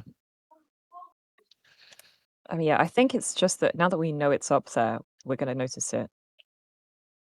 And yeah, when we were previously unaware of it and therefore in blissful ignorance of the fact that it was up there. Yeah, you head into the mustard flower fields that you saw before. It looks like they are kind of mostly past their flowering now. It's only been a few days, but there's definitely less of the yellow color around. They seem to sort of shriveled back to the white base flesh of this particular weird kind of plant. And the swarms of flits that were in the sky sort of hanging around, kind of waiting for the flowers to burst and strip people of their flesh with sort of weird acidic gas. They also seem to have more or less dispersed. You might encounter the odd individual specimen, but not a group big enough to cause significant danger to you, and certainly not a group big enough to tangle with you unless you specifically want to go and tangle with them. I don't think we need to go and tangle with them. We keep moving. But yes, if we can make a safe passage through without that being a problem, we will continue to do so, I think. AH26, this is also your first time here. This seems to be kind of more sort of open territory. It's fairly devoid of life. Once again, you're getting closer to refuge. They've cleared out, trees and things that might provide cover. The megafauna seems to have either learned to stay away, or just anything that was nearby has been hunted to death already. So it's dense with the low-lying bushes. Much denser than some of the other parts of the lake zone. You are tramping through, often knee-high or waist-high clumps of these sponge moss blobs. But other than that, it is an unopposed trek back to refuge. You've been on the road for a little bit since morning. I think I count 1, 2, 3, 4, 5 hours. So probably early afternoon. Maybe time for a slightly late lunch. As you arrive, the first sort of members of the townsfolk to see you, there's sort of a little bit of a consternation and a kerfuffle. Someone you see kind of goes running off somewhere deeper into the town. It seems like they're calling out that you're back. People seem to be pleased that you're back. Well, that's interesting. Hey. We were gone for I like think- 3 days, I think, when we could have been like Yeah, less than a day. true. I guess they weren't expecting us to camp out for 2 nights. I mean, they should get used to it. We're going to need to start going further and further afield, but still. I have some immediate thoughts when we get back to town. We have the tree monster in a pit. Is it still in the pit? Yes, that would be a good thing to It's check. my Oh yes, first I thought. was meant to. I need to talk to the tree monster, right? Yeah. Also, Connie Yeah. wants to head over to Connie's chat with her not- mother anyway. Okay, so Connie and Melnir and Delphi are all going to go and check on the tree centipede thing. So, just to jog my memory, like it can make the softer wood into harder wood. So I'm going to ask it to do that for us in return for. Us not treating it like a. Like we have. Yeah, like we have been. Yep. I mean, Right, it's it's already had been bad cop. bisected. Time for Delphi Good Cop. As soon as Okay. Melnia sees it in the pit, Melnia. Hold would on, hold like on, to- hold on. Oh, yeah, Sorry, yeah. I want to check what the other three of you are all doing. What are you all three up to? While they go off to the pit. We should I probably think- report to Malshaw. I was going to say, yeah, we'll go and tell Malshaw about our failed attempt to get iron ore. That there is iron ore up there, but there's a Socken Great Dragon between us and it, basically. Yeah, Morgan that was my first instinct as well. thinks that you were sticking with us, Wisteria. Yes. Are you going? Yeah. So Would you we like three will to, go and do that. if we go and get Malshaw, would you like to go and find the healer and bring them along for Stanjo? Yeah, I can go do that. So you'll be a little bit late for whatever conversation happens, but, you know, you will be helping Stanjo massively. Yes. Okie doke. Well, 3 of you cut off across town. It's slightly longer to the pit because you happen to dig the pit on the far side of town. So you'll get to the pit a little bit after everybody else reaches Malshaw. Wasiri, you head off into the town in search of Kite, the healer. Practices an unusual form of healing skill. It's not really magic. You have probably already been informed as to like where they live, where their residence is. You'll find them sort of set up on a little stump of tree, just sat outside the cabin that they live in. There's a cluster of small children of varying sizes and species around, as well as one not elderly but like slightly on the older side looking human, and they all seem to be watching while Kite tends to the foot of one of these youths, which seems to have a little bit of a bloody gash in it. The youth is not crying, but has very obviously been crying quite recently. Is currently putting on a wobbly-lipped, brave face as the needle sort of slowly pokes in and out of their flesh. Oh God, honey, yeah. You wouldn't want a big kid having unanesthetized stitches or whatever. It's just, yeah. Don't love that. But Kite sort of looks up at you and is like, "Ah, the prodigal adventurers return. You look intact. I take it someone is not?" I am very Making much eye contact intact. with you while still stitching. Sandra, his injuries, I wouldn't say they've gotten worse, but they will need tending to. I'd be astonished if they hadn't gotten worse. You've kept that poor man out for, what has it been, 2-3 nights now? It took us a bit further than we expected, but we tried to keep him as safe as possible. I think the party succeeded on that quite well, but yes, he will require your attention if you have time. They say, well, I shall be along presently. They kind of look down at the foot, give it a little examine, look the kid in the eye. They kind of bend down, give a little kiss to the wound. It's like, there, that's the magic part. Now, don't run. Hobble if you need to. Keep that up off the ground. And no running about. And no stepping on things for any of you. You're going to need your feet. They kind of scurry off. The adult is helping the hobbling child. And then Kite straightens up, sort of brushes himself off. They're wearing a sort of a longer, flowing-y, roby kind of outfit today. Perhaps a little less practical than what they were wearing last time you saw them. They grab up a big old sack full of supplies and they say, well, lead the way. And she'll do that. Meanwhile, 3 of you have headed over to the pit. You've avoided the denser, heavier parts of town, but people who see you, sort of still kind of take notice, like, oh, the adventurers are back. There's some waves.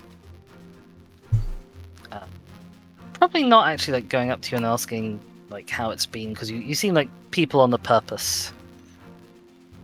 You head out beyond the further outskirts of town, and you see that Hedy has indeed. Sorry, not Hedy. Rainier has indeed set up a little. Not exactly a camp, but like she's made it comfortable for herself. There is once again a little log stump bit doing duty as a stall. You see that she has brought some. Connie, what are Rainier's hobbies? I mean, I've written that down anyway. Does she carve like you? Maybe she's got a little bit of wood that she's sort of. No, she's not really whittling. much of a wood person. She makes apple pie, but like I don't think she's doing that right now. Do you know what? She's got a tub full of various assorted fruits that she seems to be peeling or dicing or occasionally looking at and being like, I don't know what this is. She's got a separate tub which the peelings and pits and stones and other things are being put into. But when she sees you, she's thrilled. She's delighted that you're back. Connie, you've been gone so long. Hi. What happened to you? How's Gian? Please tell me this isn't all of you that there is. No, the others are back too. We just all apparently needed to come over here. Gian is fine. He misses you. Okay. How's it been going with the woodworm? Oh, the creature? She sort of looks down into the pit. Well, she looks over at the pit. It's like, I don't think it's doing well. If you go over and sort of peer through the bars, you can see the centipede thing is still down at the bottom in the in the base of this pit. You can see that there's marks on the wall where it's obviously scrabbled a little bit at the walls, but at the moment it is just sort of laying down, basically motionless, apart from slow breathing.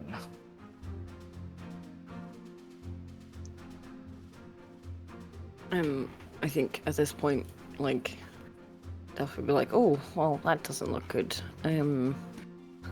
Let's. I guess I'll have a chat with it and see if it can tell us what's up and see what's going on. So I will cast Speak with Animals. Delphi here knows how Okay. to speak with animals. What do you want to say? I'm Delphi. I was going to ask you a couple of things to maybe like help us with wood and stuff, but you don't look like you're doing so good. Are you okay? Could we help you feel better? The creature sort of stirs, kind of looks up at you. You see its little facial mandibles kind of weakly open in response to gazing up at you. Is like, not good. Oh, help. Back hurts. Back hurts. Did we hurt its back? Yeah. We cut it More in when- twain. Obviously. Severed the back 3 segments or so of it. Right. Okay. Right. Yes. Okay. Mm. Yeah, that sounds real bad. Jeez.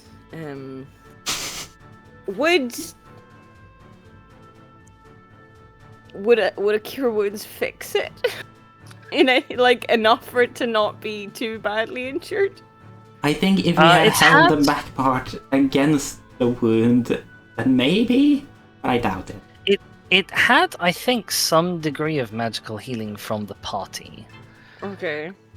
If you want, someone can try a little wisdom medicine check from up here. Or if you want to get down to the pit, it'll be easier. I think But it was let's out of risk spell it slots. I again. think we just spared dying it. Oh, maybe that's all you did. Maybe that's all you Yeah. did. Well, I mean, like, if I wanted to use cure wounds on it anyway, I would need to get down there because I need to touch it. So, You would. like, I have healing word. But yeah. but like Delphi's feel like she's been tasked with this job, and she's just gonna. I feel like she's just gonna be like, can I maybe come in there to help you? Would you be okay with that? Can't. Bars.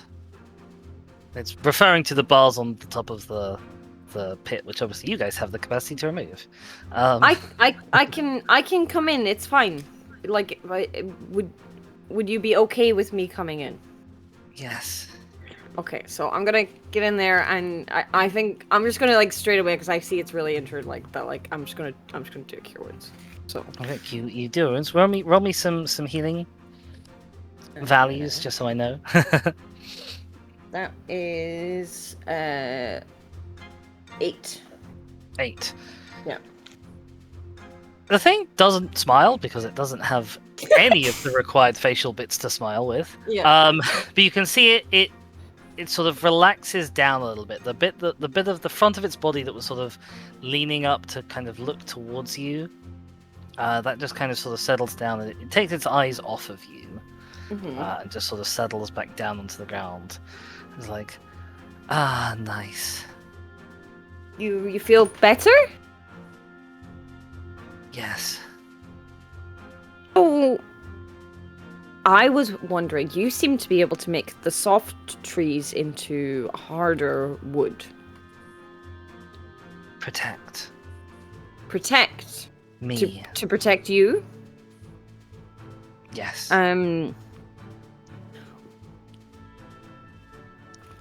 If you made hardwood for us, maybe we protect you instead of you protect you, and we feed you. What do you eat? Eat. Oh god, hang on. I've got to work out how I'm describing this. Oh God. Eat tree hearts. Tree hearts? Soft. Tender.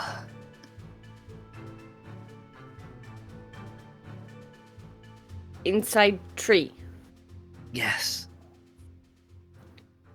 Inside all trees? Yes.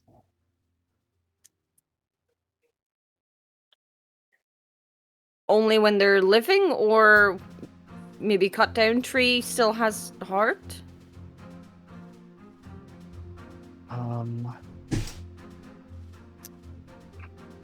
Fallen trees still good, Fallen tree still good.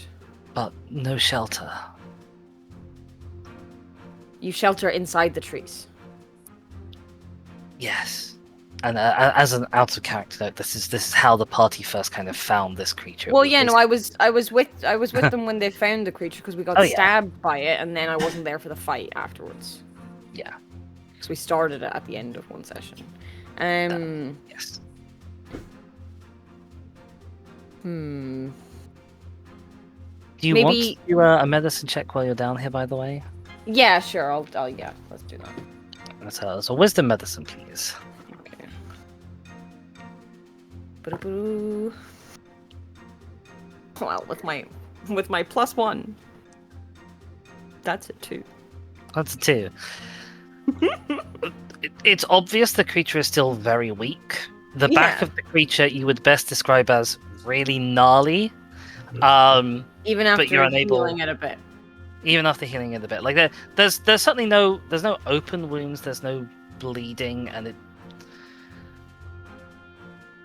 Yeah, okay. Even with a 2, that doesn't obviously look as though the creature has been bleeding. Like, you know what dried blood looks like. There's not that, but Mhm. it still looks like it's a mess from where Mhm. this thing was cut more or less clean through with a.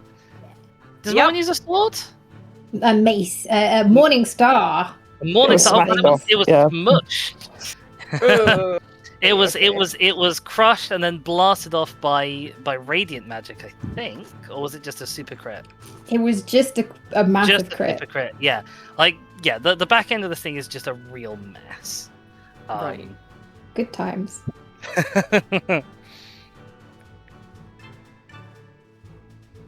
You need shelter from predators, from weather, from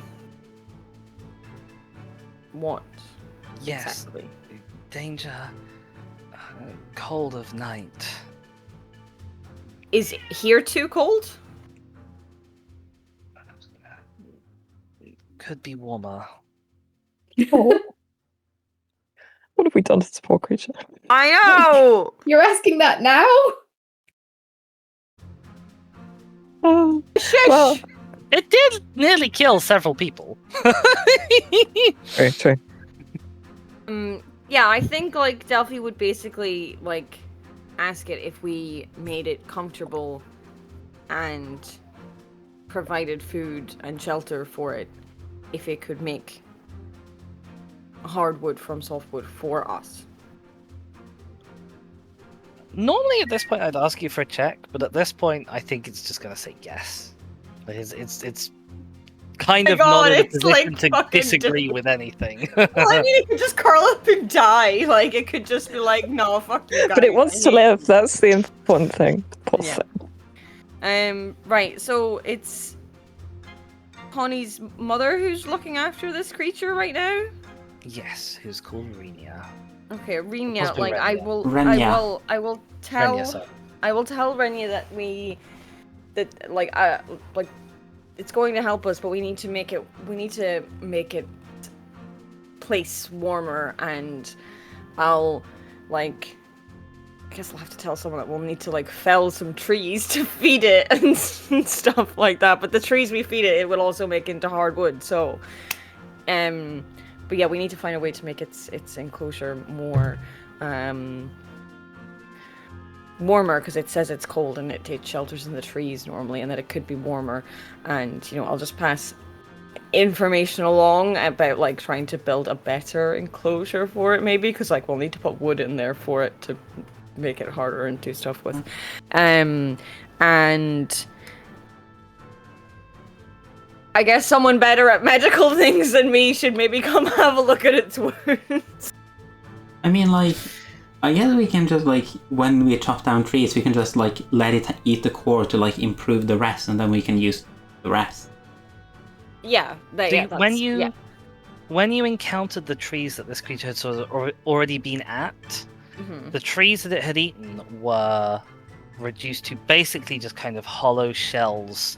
Maybe like the actual hard wood, although it had hardened up the wood, it only hardened up, maybe like an inch circumference, if you like, leaving a hollow in the middle, which is definitely useful Right, for some okay. purposes. The things that you've seen it's been able to do that are very useful is it's been able to turn, like the ideal in terms of a building purposes thing is you want it to be able to harden a tree that it doesn't also eat. Okay, but it seems that that's its only food source, right? Right, but we can bring more trees than it needs to eat. Yeah. And then we can make No. canoes out of the rest of them. Yeah. So yeah, I pass the information along to people that need to know. I'd probably tell Malshaw at some point because I think that would be a good idea as he's the leader of the place, but like directly right now I think like we need to make it warmer and we need someone better than me to come do a medicine check on her and see how its wounds are. I mean, it might be better with rest and things, but yeah. Could you ask it if it has like the ability to regrow lost limbs? Sure. I'll ask it that.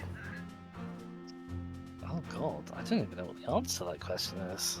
I thought about that. I guess it'll say yes, with time will grow. Yes, with time will grow. Okay. Okay, that's good. We just need to keep it alive. Yes. Well, Morn's I think pride. most importantly, right now, it needs to be warmer. So we need to provide some form of I cast fireball. warmth in the oh, Jesus Christ! I don't have fireball. Not like this! Not like this! I don't have fireball. I'm a level 2 cleric. Okay, I've never played anything that had fireball. I don't know when you get fireball. I know it's a big spell. I'm not I think you need to be like level 5. okay. Firebolt, a cantrip though. Oh, firebolt. I don't have that Yeah. either. I've told the dead. You want me to kill it? No. No. Next level, maybe I'll get lesser restoration. Assuming I make it to the next level. Oh, don't say that. Okay, so the plan is you guys are gonna.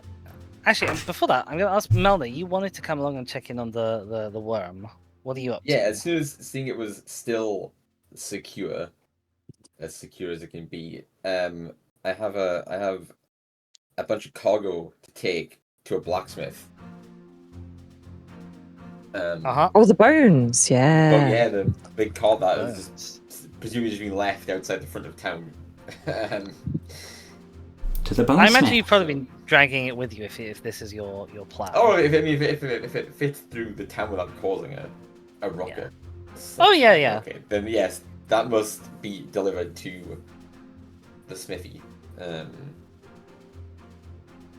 great. Okay, so great Melna is purpose. heading into town to speak to the smithy. The other two of you are going to go and talk to Malshaw now, and you'll see arrive. I'm not done talking to my mother. Oh, sorry. Yes, okay. I just figured it was more polite to like make sure the woodworm Yeah. is good first. Connie, what do you have to say? Okay, so the woodworm will be alright eventually. That makes it I trust your animal speaking friend. Yes, from where I've been sitting, it looks like it's only gotten worse. yeah. This makes it a bit harder to ask what I wanted to ask. Okay. Well, you can ask whatever you need of me. I can get it for you if it's around. I've seen things. And I'm just a bit worried for Gian. You know? It's a dangerous place you've brought us to, true, but it's better than where we were. Yeah. I'd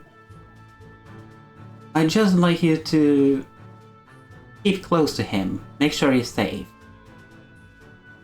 At all times. Okay, you want me to Especially bring him when out I'm of the here. pit?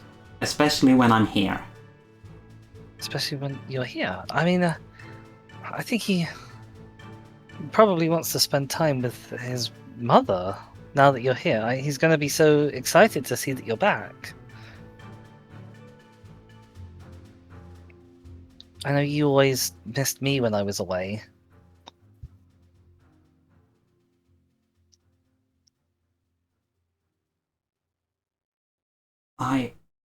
There's a lot to do. I think we're probably heading out again very soon.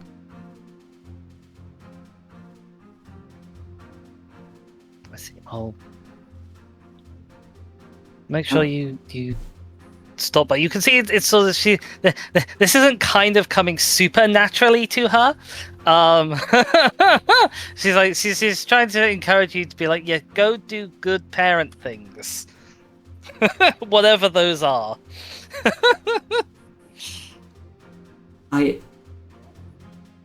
But please, could you promise me that you stay close to Gian, like even if it means you have to abandon the woodworm, just keep him close, keep him safe, especially when we're back in town. Of course. I'll go speak with Malshaw. Maybe he'll give us a bit of a break. And I head off to speak with Malshaw. That was a lie. Renia fails her insight check. I mean, don't I need to make a deception? I don't think so particularly. I have unless disadvantage. you're desperate to do so. I guess I'm also I'm- visibly exhausted.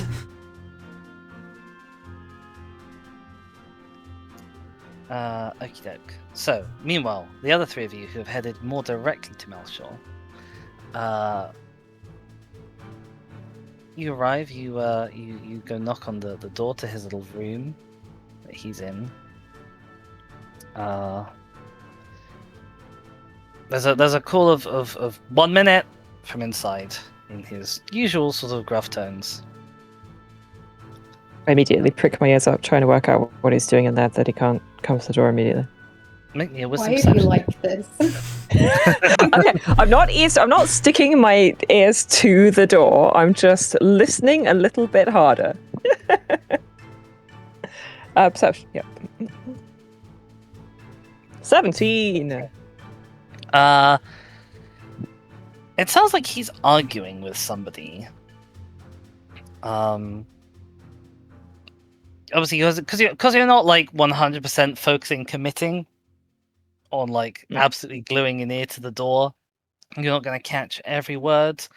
You can see that there is a slightly raised female voice. She seems cross with him. Interesting. You hear.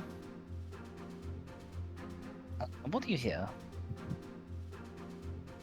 You'll make out. You make out enough. With a 17, you'll make out enough words that you suspect the conversation might be about you. These And personally, then or us as a party? you as a party, and then the door sort of swings open away from you. It's not going to hit you with sort of a little bit of force, and out strides a woman you've seen before. She's not particularly somebody who you might have found noteworthy in that she's not got a particularly relevant profession or skill to you, and she won't have particularly interacted with you before.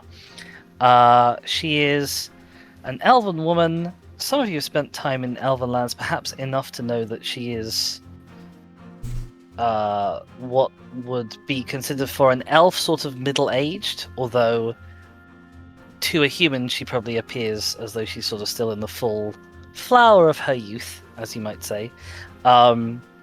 She looks like a young woman to a human, but she seems like a middle-aged elf to somebody who knows elves. She kind of throws open the door and sort of is surprised to see you. Says a little, oh. Kind of looks back at Malshaw. And then sort of attempts to just kind of sort of push past you without particularly speaking to you.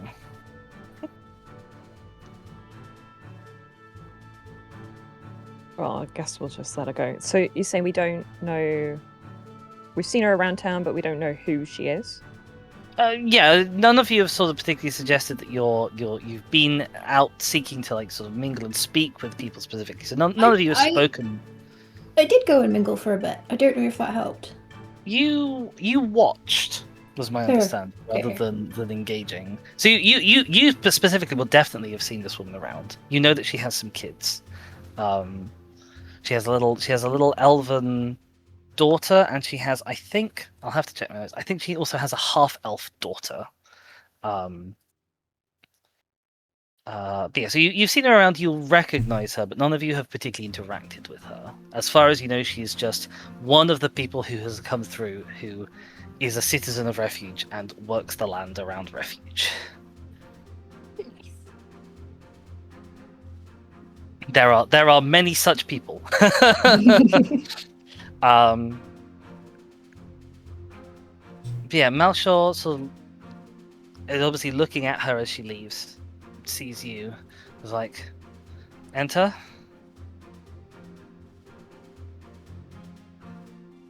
Hello, Captain, Commander, Captain. Chief. We're back, and it's been a couple of days. We Yeah. have some things to report. You're overdue. What happened? Well, where to start? We found some evidence of iron ore. Stonjo's got a nice little sample of it that he's been carrying around. Wait, no, did we take that back to the town before? We might have showed him that before. But anyway, we went back looking You for that. haven't. No, we shown- haven't. We didn't go back. Stonjo's been carrying it debated around this going whole back. time. Yeah. Probably also while on Morwen's back. Yeah, absolutely. So there is iron ore up in the hills, according to him, which is good. We follow a lead that to try and work out where that little sample had come from. It had been in a rockfall, and it turns out there's a dragon up in the mountains. I mean, I would call it a dragon. From But- home? No, He's no, this immediately is a very local. concerned. This is a local one. A local It's got dragon. got 4 wings and 2 legs, so you know it's local. It's got 6 limbs in it. Kind of bird-like, because Bits it's kind of going within it. feathery. Feathery. That's not like but- any creature I've ever had a report of before. I mean, Up in the mountain. You went up into the mountains? Or it we came didn't down? get very far up into the mountains, but we did go up there. Yeah, and a few miles in, and then encountered it and turned around sharpish. I'll try and show him on the map our general route, so he gets the idea of where we encountered it. I see you've brought the dwarf back. Looks in We rough have, shape. The rest of you? yeah. We're all alright. I've been a bit battered, but nothing serious. We didn't even make a dent in this thing. Melnir threw a sword healing. at it, and it just shrugged it off. I mean, yeah, it healed it all before our very eyes. Healed before your So, eyes. Gosh. That's a it's troubling this thing- report. Not a creature I've heard much like before. You Yeah. took We could still see it good when we were initiative. back down So on the what? lake zone. We could see it at a distance, still flying around. Once we knew it was there, we noticed it flying Was around. it following you? I mean, no, it was still up over the mountains, but God knows how far it can see. Maybe it was watching us. Hard to know whether it was just us noticing it now that we knew it was there, when before we would have just assumed it was a bird in the distance. I mean, there's a bird in the distance, but it's a really, really big bird. We came down via the waterfalls as well, which was Nice. I think there's potential there for good plants. I know Came that's via the waterfalls. yeah. Again, I'll try. You took a dangerous risk, and I should be pleased. You didn't even know how dangerous it was. Didn't expect you to go up into the mountains. Well, we thought the He potential kind of of nods actually to coming the- up with the ore was worth it. But you know, hence us kind of cutting back and aborting any attempts of. That all would Investigate change so further. much. He looks tired, honestly. Mm. There's been consternation when you didn't come back. I don't know if the situation has changed, but if this creature is watching you from the skies, maybe it sort of has to. And it's at this point that Wisteria shows up with the healer, Kite.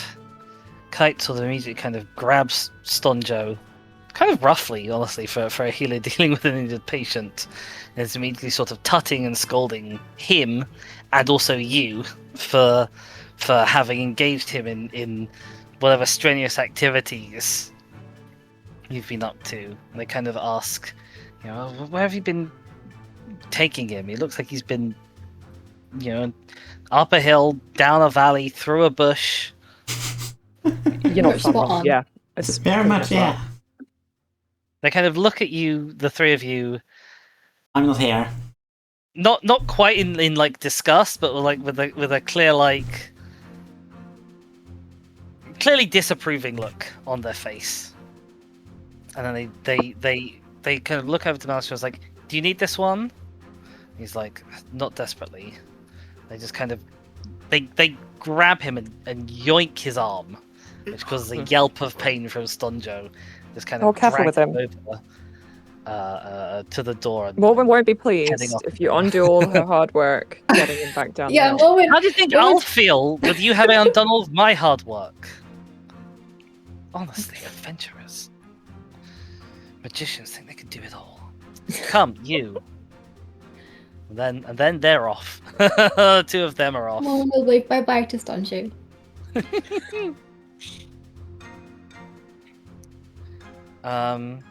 Malshor will kind of take a deep breath and is like, I'm sorry to have to tell you this. It wasn't what we brought you here for. You're all grounded. Not to refuge, specifically, but I don't want you going more than 2-3 miles afar. What? Why?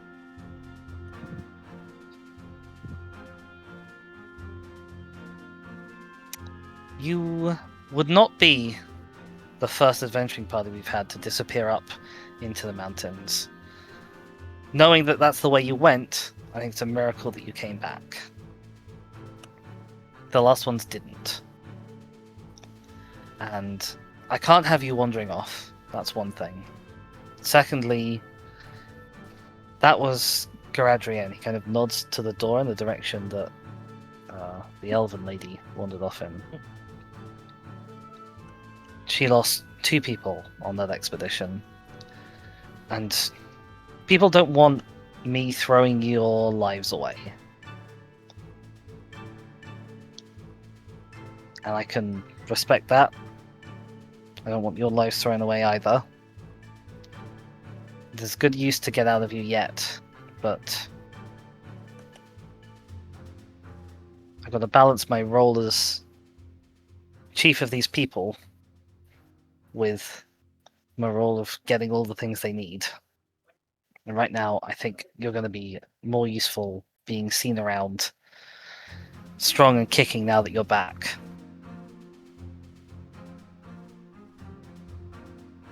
Is this a morale issue? You want us to just look strong and handsome in town instead of actually doing what we're here to do?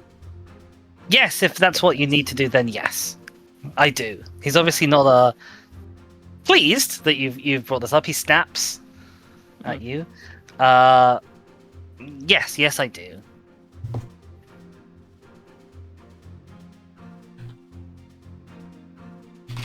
Hetty is not impressed, but she's not going to and argue. She's going what to can set you her just jaw in say? the most mulish way.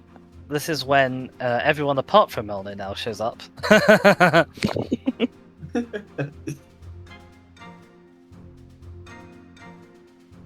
Hello. Yes. Connie enters looking like she's about to say something and notices the tense mood in the room and just like, did I miss something? Yeah, you missed something, honey. We're grounded, apparently. Oh. I love the grandma attitude in that. Yeah, you missed something, honey.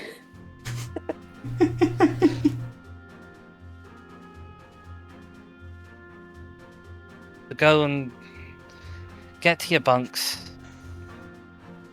Go ingratiate yourselves with people. On the mornings when you're ready, you can go out on hunting parties. I'll organize with Finamela what food the people need and when. But no more than 3 miles. Don't make me send Dorothy after you.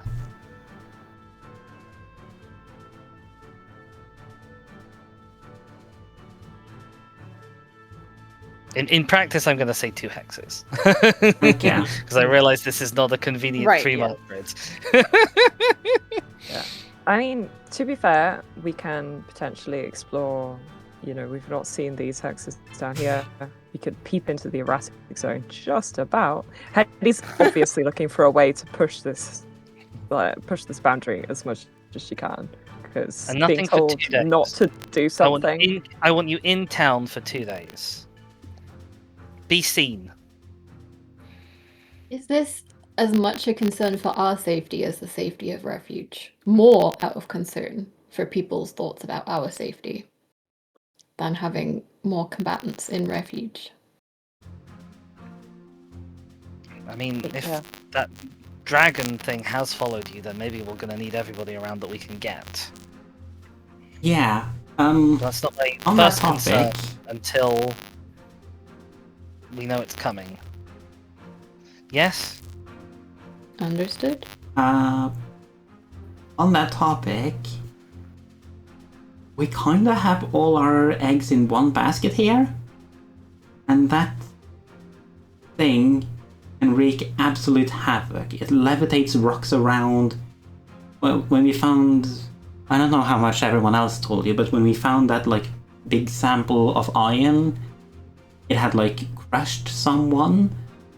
And we think maybe now that was the Yeah, creature. sure. Marshall kind of swears a little bit in a foreign language, which I haven't decided yet because I don't know what he speaks. So some of you maybe understand it, but like I said, I haven't decided yet.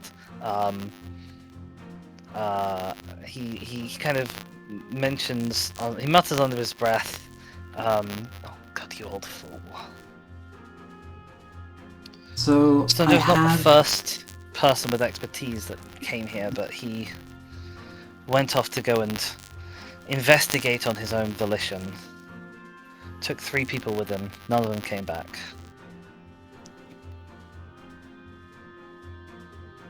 I have a suggestion. Go on. He seems grumpy that you have a suggestion.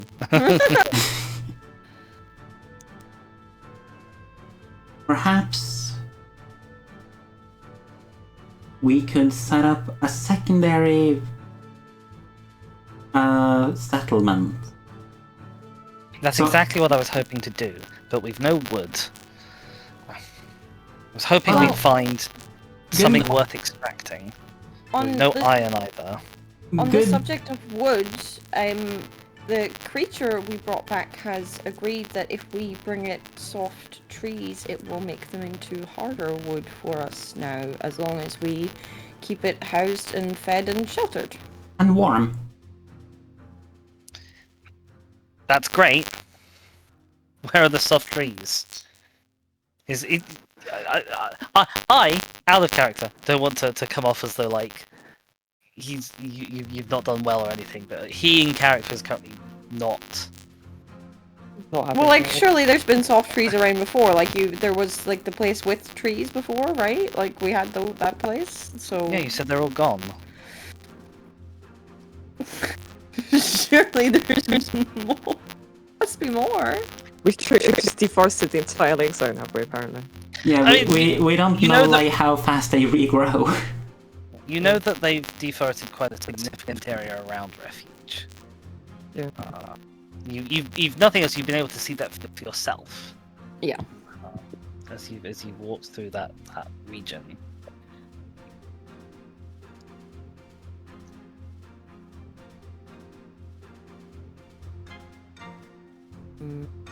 Yeah. I'm not gonna ask for an insight check on this. Like you can tell that like when Chesko mentions like having a sex assessment, he's bitter. Like he wanted that. Yeah. And he thinks now it's not gonna happen, or at least not for the foreseeable. And also, we did see other trees up in the mountains that, well, they were harder, but they Much were harder. They weren't big though. spindlier and more fractally. There were some big ones. There were some that were, like 10, 15 feet or whatever. So, I mean, if we can But get not into many. the mountains and stay away from the big creature... No! We're not allowed in the mountain. Oh, okay. I wasn't here for that.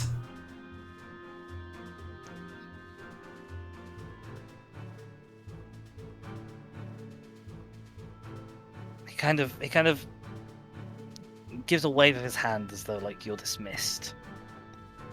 Ooh, in trouble. She does not say that out loud. That she does not. Head That's down to me. the map. She would not say that out loud. She knew. She would know that would be very bad.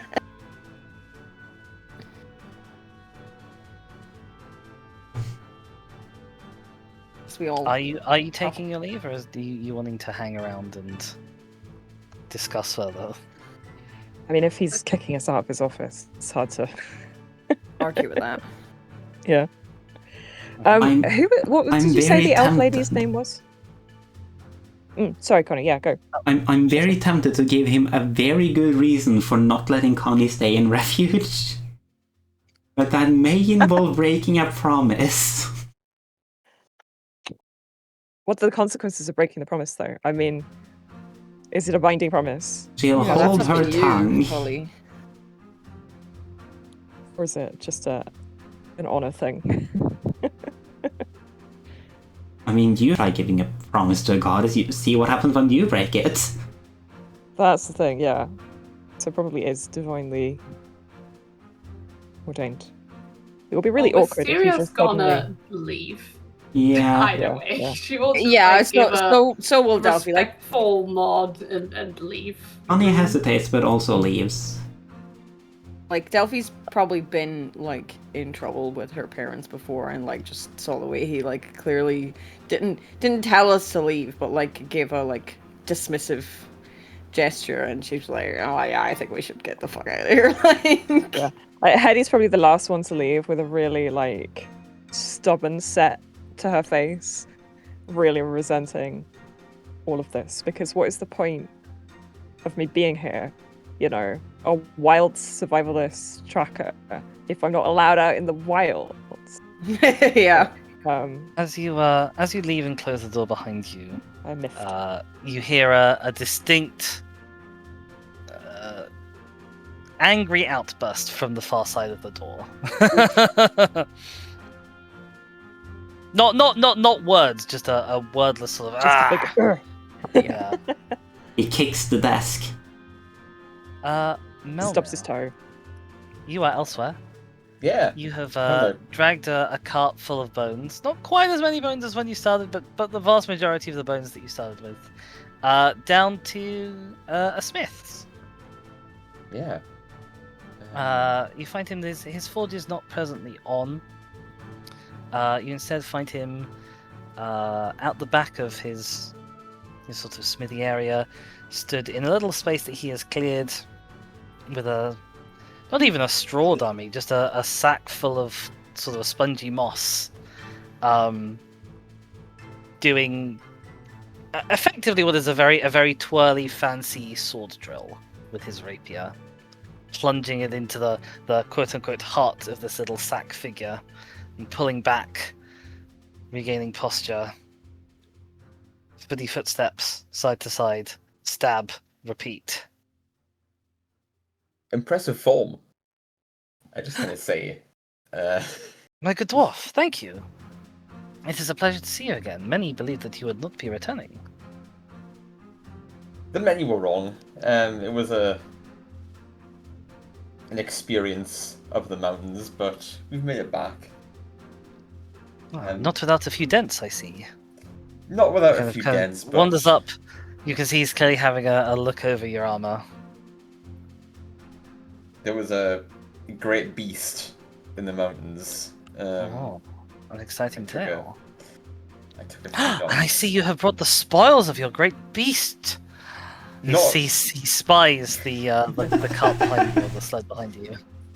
Not quite the great beast that did this to me. That one is a hunt for another day. But yes, we fought a great frog beast, and we brought you a gift. And I just sort of, waved my arm at the pile of treasure. Come on, I mean, As a this is treasure. excellent. He kind of falls over it, kind of picks it up, gives it a wrap. It's quite solid bone. Obviously, you've tried to get blades and things through it as well. You know just exactly how tough this stuff is. Yes. I You can think this is practice some very workable? fine craft. Oh yeah. This bone is still new to me, but if anything is, surely this must be. Yes, I could fashion some fine plates from this. This is excellent news. Not a wastage journey bringing it back then. I'm glad to hear it. The group will be glad to hear. It was no small feat getting this down the mountain, as you can probably imagine. No, I can imagine. Please, if you let me have this, I'm sure I could fashion you a fine arms or armor. Probably armor, honestly. Actually, I should have said armor, arms. He says he's pretty sure that he could fashion this into a suit of splint mail to you. Splint armor to you. That's a heavy armor.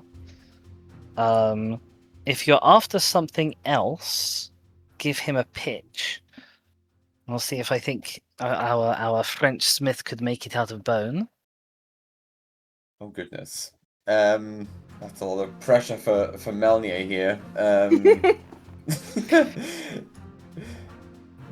don't know. You could make it into a barrel. Mighty barrel. Honestly, you know what would be handy if he could turn it into like a really good sled to replace the really makeshift one. Is my handiwork not good enough for you? Well, I mean, the wood is the suspect thing, not your handiwork. Made with local mountain wood? Yeah.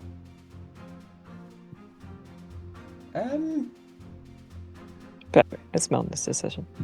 Maybe?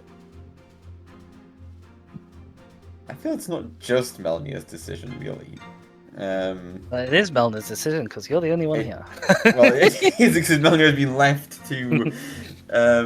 It's maybe not Reth's decision, but it's Melner's decision. It's definitely It was Melnier's your decision. quest. You get to choose it's the your quest friend. reward. I mean, could we leave him to experiment with it a little bit and get back to him effectively? Like, let him have a sort of play around, see what he thinks. Yeah, and we discuss it Experiment with the limits of the material. Yeah, he could do that. Yeah, and then we'll get back to him, as soon as possible, basically. Yes. And it gives him a bit of time to understand what he's working with a bit better. Yes, that sounds very reasonable. Wonderful. I'm going to let him know as well that I'm keeping a small portion, a small fragment for myself, just for some, dwarven smithing. Well, of course, a craftsman needs something to work with his hands. Of course, I understand. Yes. But I would be very interested in know what you can come up with. We'll get back to you. Like I say, I'll discuss with the group we'll get back to you as soon as possible with any thoughts. But I hope you have a good time experimenting with this. I hope it is something new, which is always good. Okay. With that wrapped up, obviously we are rapidly approaching 4 o'clock. You are potentially going to have sort of plenty of time to hang around and do things in Refuge in character over the next session. I don't know what your plans are going to be. Maybe you're just going to sneak out and Escape! say, screw him. Freedom!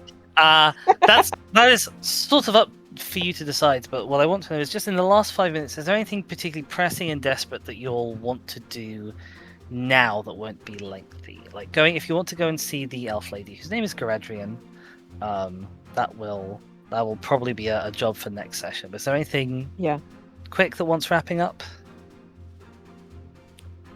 Nope. I don't think I'm happy so. to. I mean, for comedic payoff, Morin's face is worse today.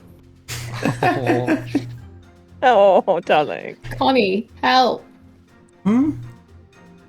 What do you need? Well, Hetty thinks it's an allergic reaction, but she suggested I come to you as you have a little more healing knowledge. I pegged you more as a tree person, but I know a bit of medicine. You tend to fall down from trees a lot when you're an arborist. If you fall in a forest and there's nobody around. Oh my god. if you fall in a forest when there's nobody around. Well, I'm not falling out of any trees. But Hetty thought it was an allergic reaction, Oh wait, but it's not I gotten have any better. disadvantage. Oh no. 19. Still way better than my roll. Yeah, it's Morwen stubborn. is suffering from the classic symptoms of sunburn. And also combining it with this because I'm onto something. You know there's something wrong with Morwen. Like there's something going on here. I'm going full blast. You just see my eyes started glowing with like blue and purple, and you just go, what's that? What are you casting a spell with? Yeah, is it that serious? I'm A concerned. tiny little bit of Morwen's skin flakes off in your hand, and for a second, you're sure, just for a second, that it triggered your Eyes of the Grave. But then it's just a flake of skin on your finger, and it's definitely not undead. You're from the Gravelands, right? Yep, Not used to much sun? none at all. It's a sunburn. Your face has been It's too a much what? in the sun. Hey, It is an extremely common ailment, literally everywhere in the old world except where you come from.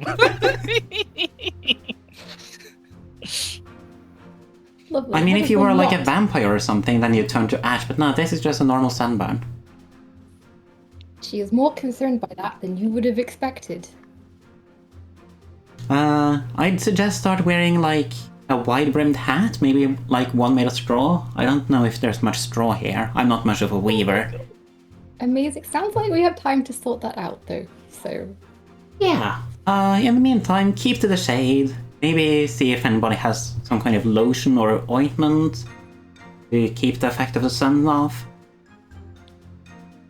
I doubt anybody here has aloe vera. That seems too specific. reassuring that it's nothing more serious. I mean, I'm convinced that those red succulents back in the waterfall zone might have aloe vera-like properties, but unfortunately, we can't go and I get don't them. think we're allowed to go back. Grounded. So grounded. Perhaps if the Yara grant me a bit more power, I would be able to remove it altogether. But that's not today. Looking at my lesser Well. restoration next level. With that, it is time for us to wrap up the session. And we are going to do so in the traditional fashion by I'm going to go around to everybody and ask who you think is deserving of some inspiration for next time. As usual, this can be for any reason. A thing that you have found that you really liked that they did, an important clutch moment in combat that happened, something they've done in character role playing, out of character just being hilarious and funny. I'm just stalling for time and giving you prompts because I'm immediately going to have to come to somebody and ask them for a thing. I'm ready. Oh, go ahead, Shaka. I've never been ready before, but I'm ready. I would like to vote for Kier for taking the initiative and being the one to be like, let's get the fuck out of here, guys, away from giant bird, dragon, scary terror thing. That was a sensible one. Excellent. Kirsten. I was gonna give it to Connie or Shaskar for just like I guess just the RP throughout the session today, but I really like the I guess like the mentally tuning out and then having a really sincere conversation with Connie, with Hetty even. That was really nice. Shaskar.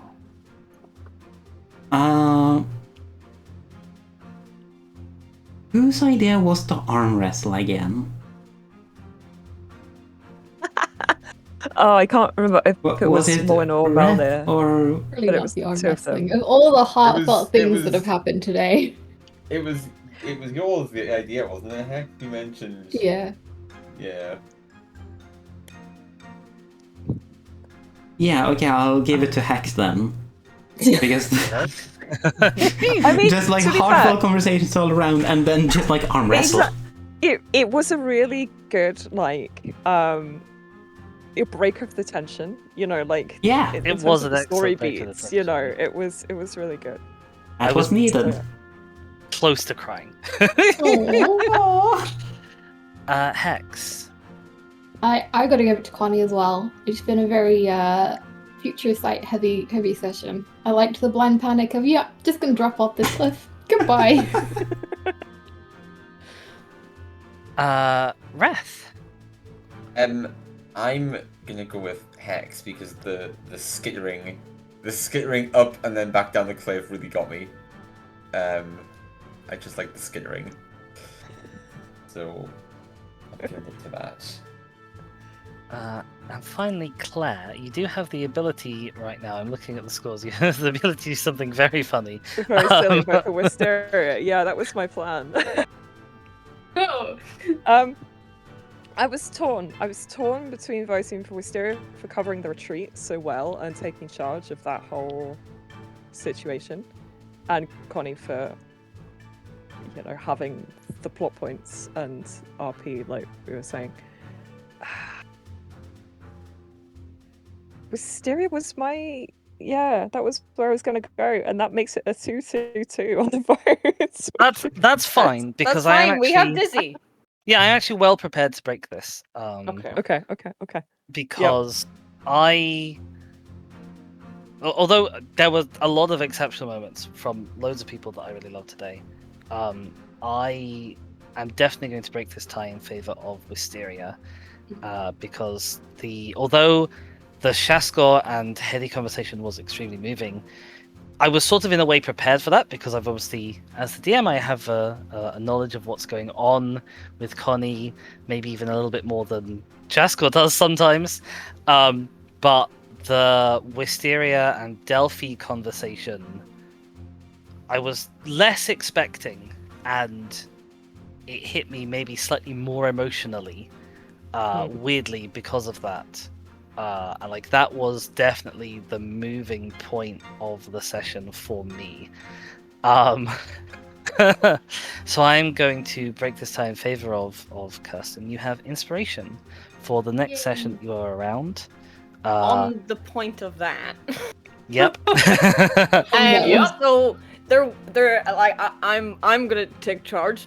It's not my thing, but I will be here for less of it. I know that there won't be a session next week at all. Nope.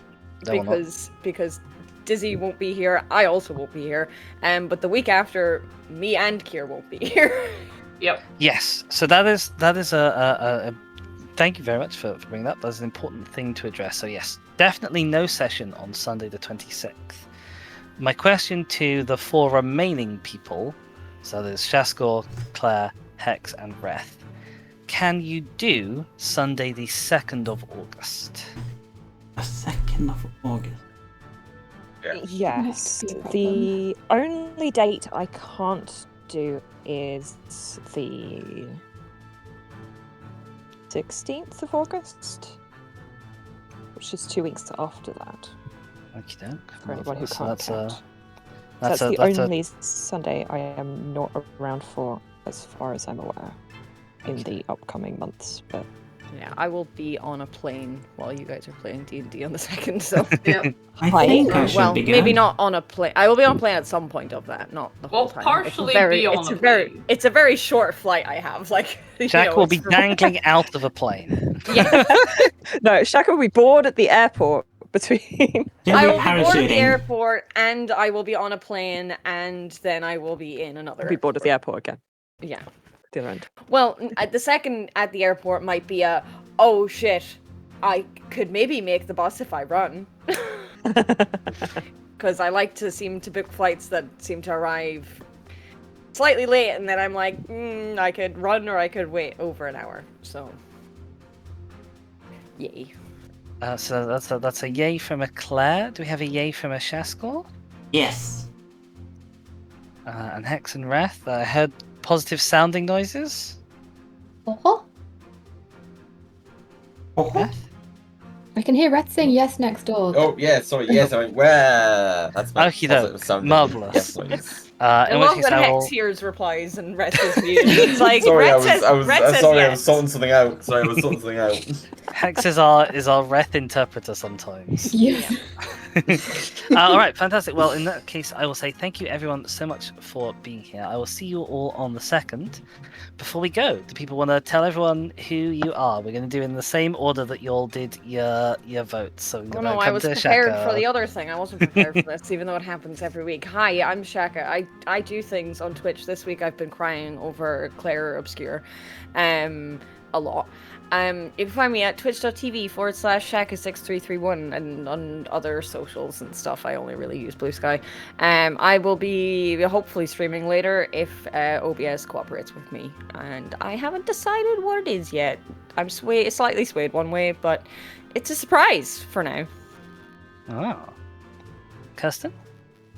Hi. I am first and foremost an artist, and you can find my stuff on Instagram mostly at Kirsten Solumia. Shaskor? Hi, I'm Shaskor. I make things, recently mostly D&D PDFs. There's also a Patreon where you can get a bunch of stuff, but if you go to itch.io right now, there's a sale on a bunch of my stuff, including a project with magical dresses, which if the sale does well, I'll make more of. There's also rules for playing Silva, which is what Bonnie is. And there's also other fun stuff like sentient ships, a dragon wolf thing, and other stuff that I've forgotten right now. There's a little introductory video, I think, which I'm gonna put on the chat on my end for people who want to see more. I haven't watched it yet. I do need to, but I've been super busy. It's been out for like All 2 about weeks. your silver stuff. And I believe there's an incentive for people to go and watch it. For the silver or for the dresses, I fear that the dresses one has already been claimed, but the silver one is still available. Oh, right. The first one to comment will get the thing free. I mean, it's only like $1 now, so while it's on sale, so you don't save much, but you do still get it for free. Yes, absolutely do go and check that out. Shaskor is an experienced DM and has made lots of homebrew stuff. I've been a I have forever GM of a decade now with this system. Hex. Next, got M&M stuck in my throat. Oh dear. I do stream on Twitch Hexenhort. Late night Mondays and Thursdays, I get the spinning wheel out and we make some wool and have a chill chat, and it's relaxed. I'm never there because the timing is. It's really so late. sad. Yeah, I need to do something like not ridiculous o'clock. We go till like 1:30 because it's been too hot to sleep, which is why it's been in that time slot. But now I've gotten used to it. X has recently but reached yeah. affiliate and has really cute emotes of her cat Finn, who's like one of the cutest cats ever. So you should, That's exciting. you should go We're subscribe working- just to get her emotes because they're wonderful. Oh, and that's amazing. the best incentive anyone We could ever are want to working subscribe. on more cute Finn emotes. Yes. They are just That- pictures of Finn. Like, Yeah. Yeah, but we need to cut more All out. You know. All you need. Go there for cat pictures. Wrath. Hello, I am Wrath. I go by Squishy Shulk on Twitch. I'm going to be streaming in minutes, actually. Oh, Me and minutes? Hector don't, I'm hovering over the start streaming button. Are we gonna raid you? On NFX. I think we are. I I think I think the Wow. stream should start before these streams end, so that you can Oh my you can gosh. be raided by some people, Well, I can, possibly. I'm ready to click the button. But yes, I'll be there. I play whatever I'm feeling at the minute, I guess. There's no real fixed schedule to any of it, but I have a good time, and that's what we're here for. So if anyone wants to watch me and Hex possibly die to a bunch of monsters, we'll be there, dying to monsters. There was no TPK yeah, again. today, but there might be soon. add Claire into that soon, yeah. So Yeah, hopefully. I have purchased Monster Hunter Wilds. It hasn't arrived yet, but Very I've caught excited. top 5. the team, and the then team eating will it. come. Good job, Finn. Good job, Finn. Delicious. Yeah. And Pest control. Claire. Hi, I'm Claire. I'm quietest one on Twitch. That has a 1, the number 1 in the middle, which is silent because it's substitute. The first one is silent. the first first one is silent. Yes. Or, I mean, arguably, you could say that the 1 is pronounced and then the word 1 is silent, but that seems sillier, so don't do that. Anyway, I'm about 92 hours into an Oblivion playthrough on the channel, which I'm going through very slowly. I play on Tuesdays, Thursdays, and Saturdays in the afternoon UK time, which is whatever time zone it is for you. Use the internet because I can't do math. Use the internet. Time zones But yeah. exist. Use the internet. Yeah, exactly. Other people will be able to tell you with more accuracy what time that is for you than I can. But but yeah, so yeah, Tuesdays, Thursdays, and Saturdays at Quietest One at twitch.tv for Elder Scrolls Oblivion Remastered. Amazing. And lastly, of course, I have been your DM. My name is Tizzy. I stream on At This Demise. I do not stream very often on At This Demise at the moment because of a mix of work and other things that are just generally going on in life because, oh my god, everything is so hectic. But I've been playing some Horizon Zero Dawn, which is wonderful and an amazing game. I've been playing some Tiny Bookshop, which is very sweet and cute, and I am a little bit like too intense about it for a game that is about carting around a very small bookshop behind a car. But it's been lovely and enjoyable. And yeah, I hope to see people around. I will obviously, as I've said to my chat already, I'll not be around probably for much of the next week. But if I am, it'll be specifically tomorrow at noon BST, which is I think 1 o'clock UTC, and then people can convert from UTC, or it's 11 o'clock UTC because I never ever remember which way round. Yeah, that way around. That way around. 11 o'clock UTC. There we go. Just Google it. So yeah, just Just Google use it. the internet, like I said. Just use the internet, guys. Use the internet. I sound like such an old lady. Luke, Use the use the internet. And it only falls to me to say thank you everyone so much for being here and playing. It's been lovely having all 6 of you around for the last couple of weeks. It's great to have a full party, partly because it's great to have all of you people here, partly because it's great to have less chance of accidentally killing everyone. Wow. And yeah, I'll see you all in 2 weeks' time. Shaska, are we going to go off and raid Wrath? Yeah, just making sure I have the spelling of DJ Squishy Shark correctly. No, not DJ, not DJ, Oh, it's just just regular just Squishy just Shark. Squishy Shark. Oh, okay. Just squishy. I'll put it in. Not Discord. musically talented Squishy Shark. Not Yeah. yet musically talented. That is the coming TBD. The musically amateur Squishy Shark. Oh, I've It's just just- learned. All in one word? I've just learned an awful thing. Oh. What's your awful thing? I'm a bad person. Oh. I What have you done? suspect probably not. It's fine. Only one person will know. It's fine. I see. Oh. Alright, well, with that, I will say adieu for 2 weeks. And have a good time. Bye, Yes. friends. Bye, everyone. I will see you before 2 weeks is up. Ooh, you will, yes. Sneaky. Right. I'm gonna give Wrath a call and dash with. Alright, thank you so much for dropping by, everyone, and thank you especially to the Bard of Seduction and shit for following. That is very lovely of you. Please also go and check out the HIO. Thus far I've made about enough money for 2 or 3 ice creams.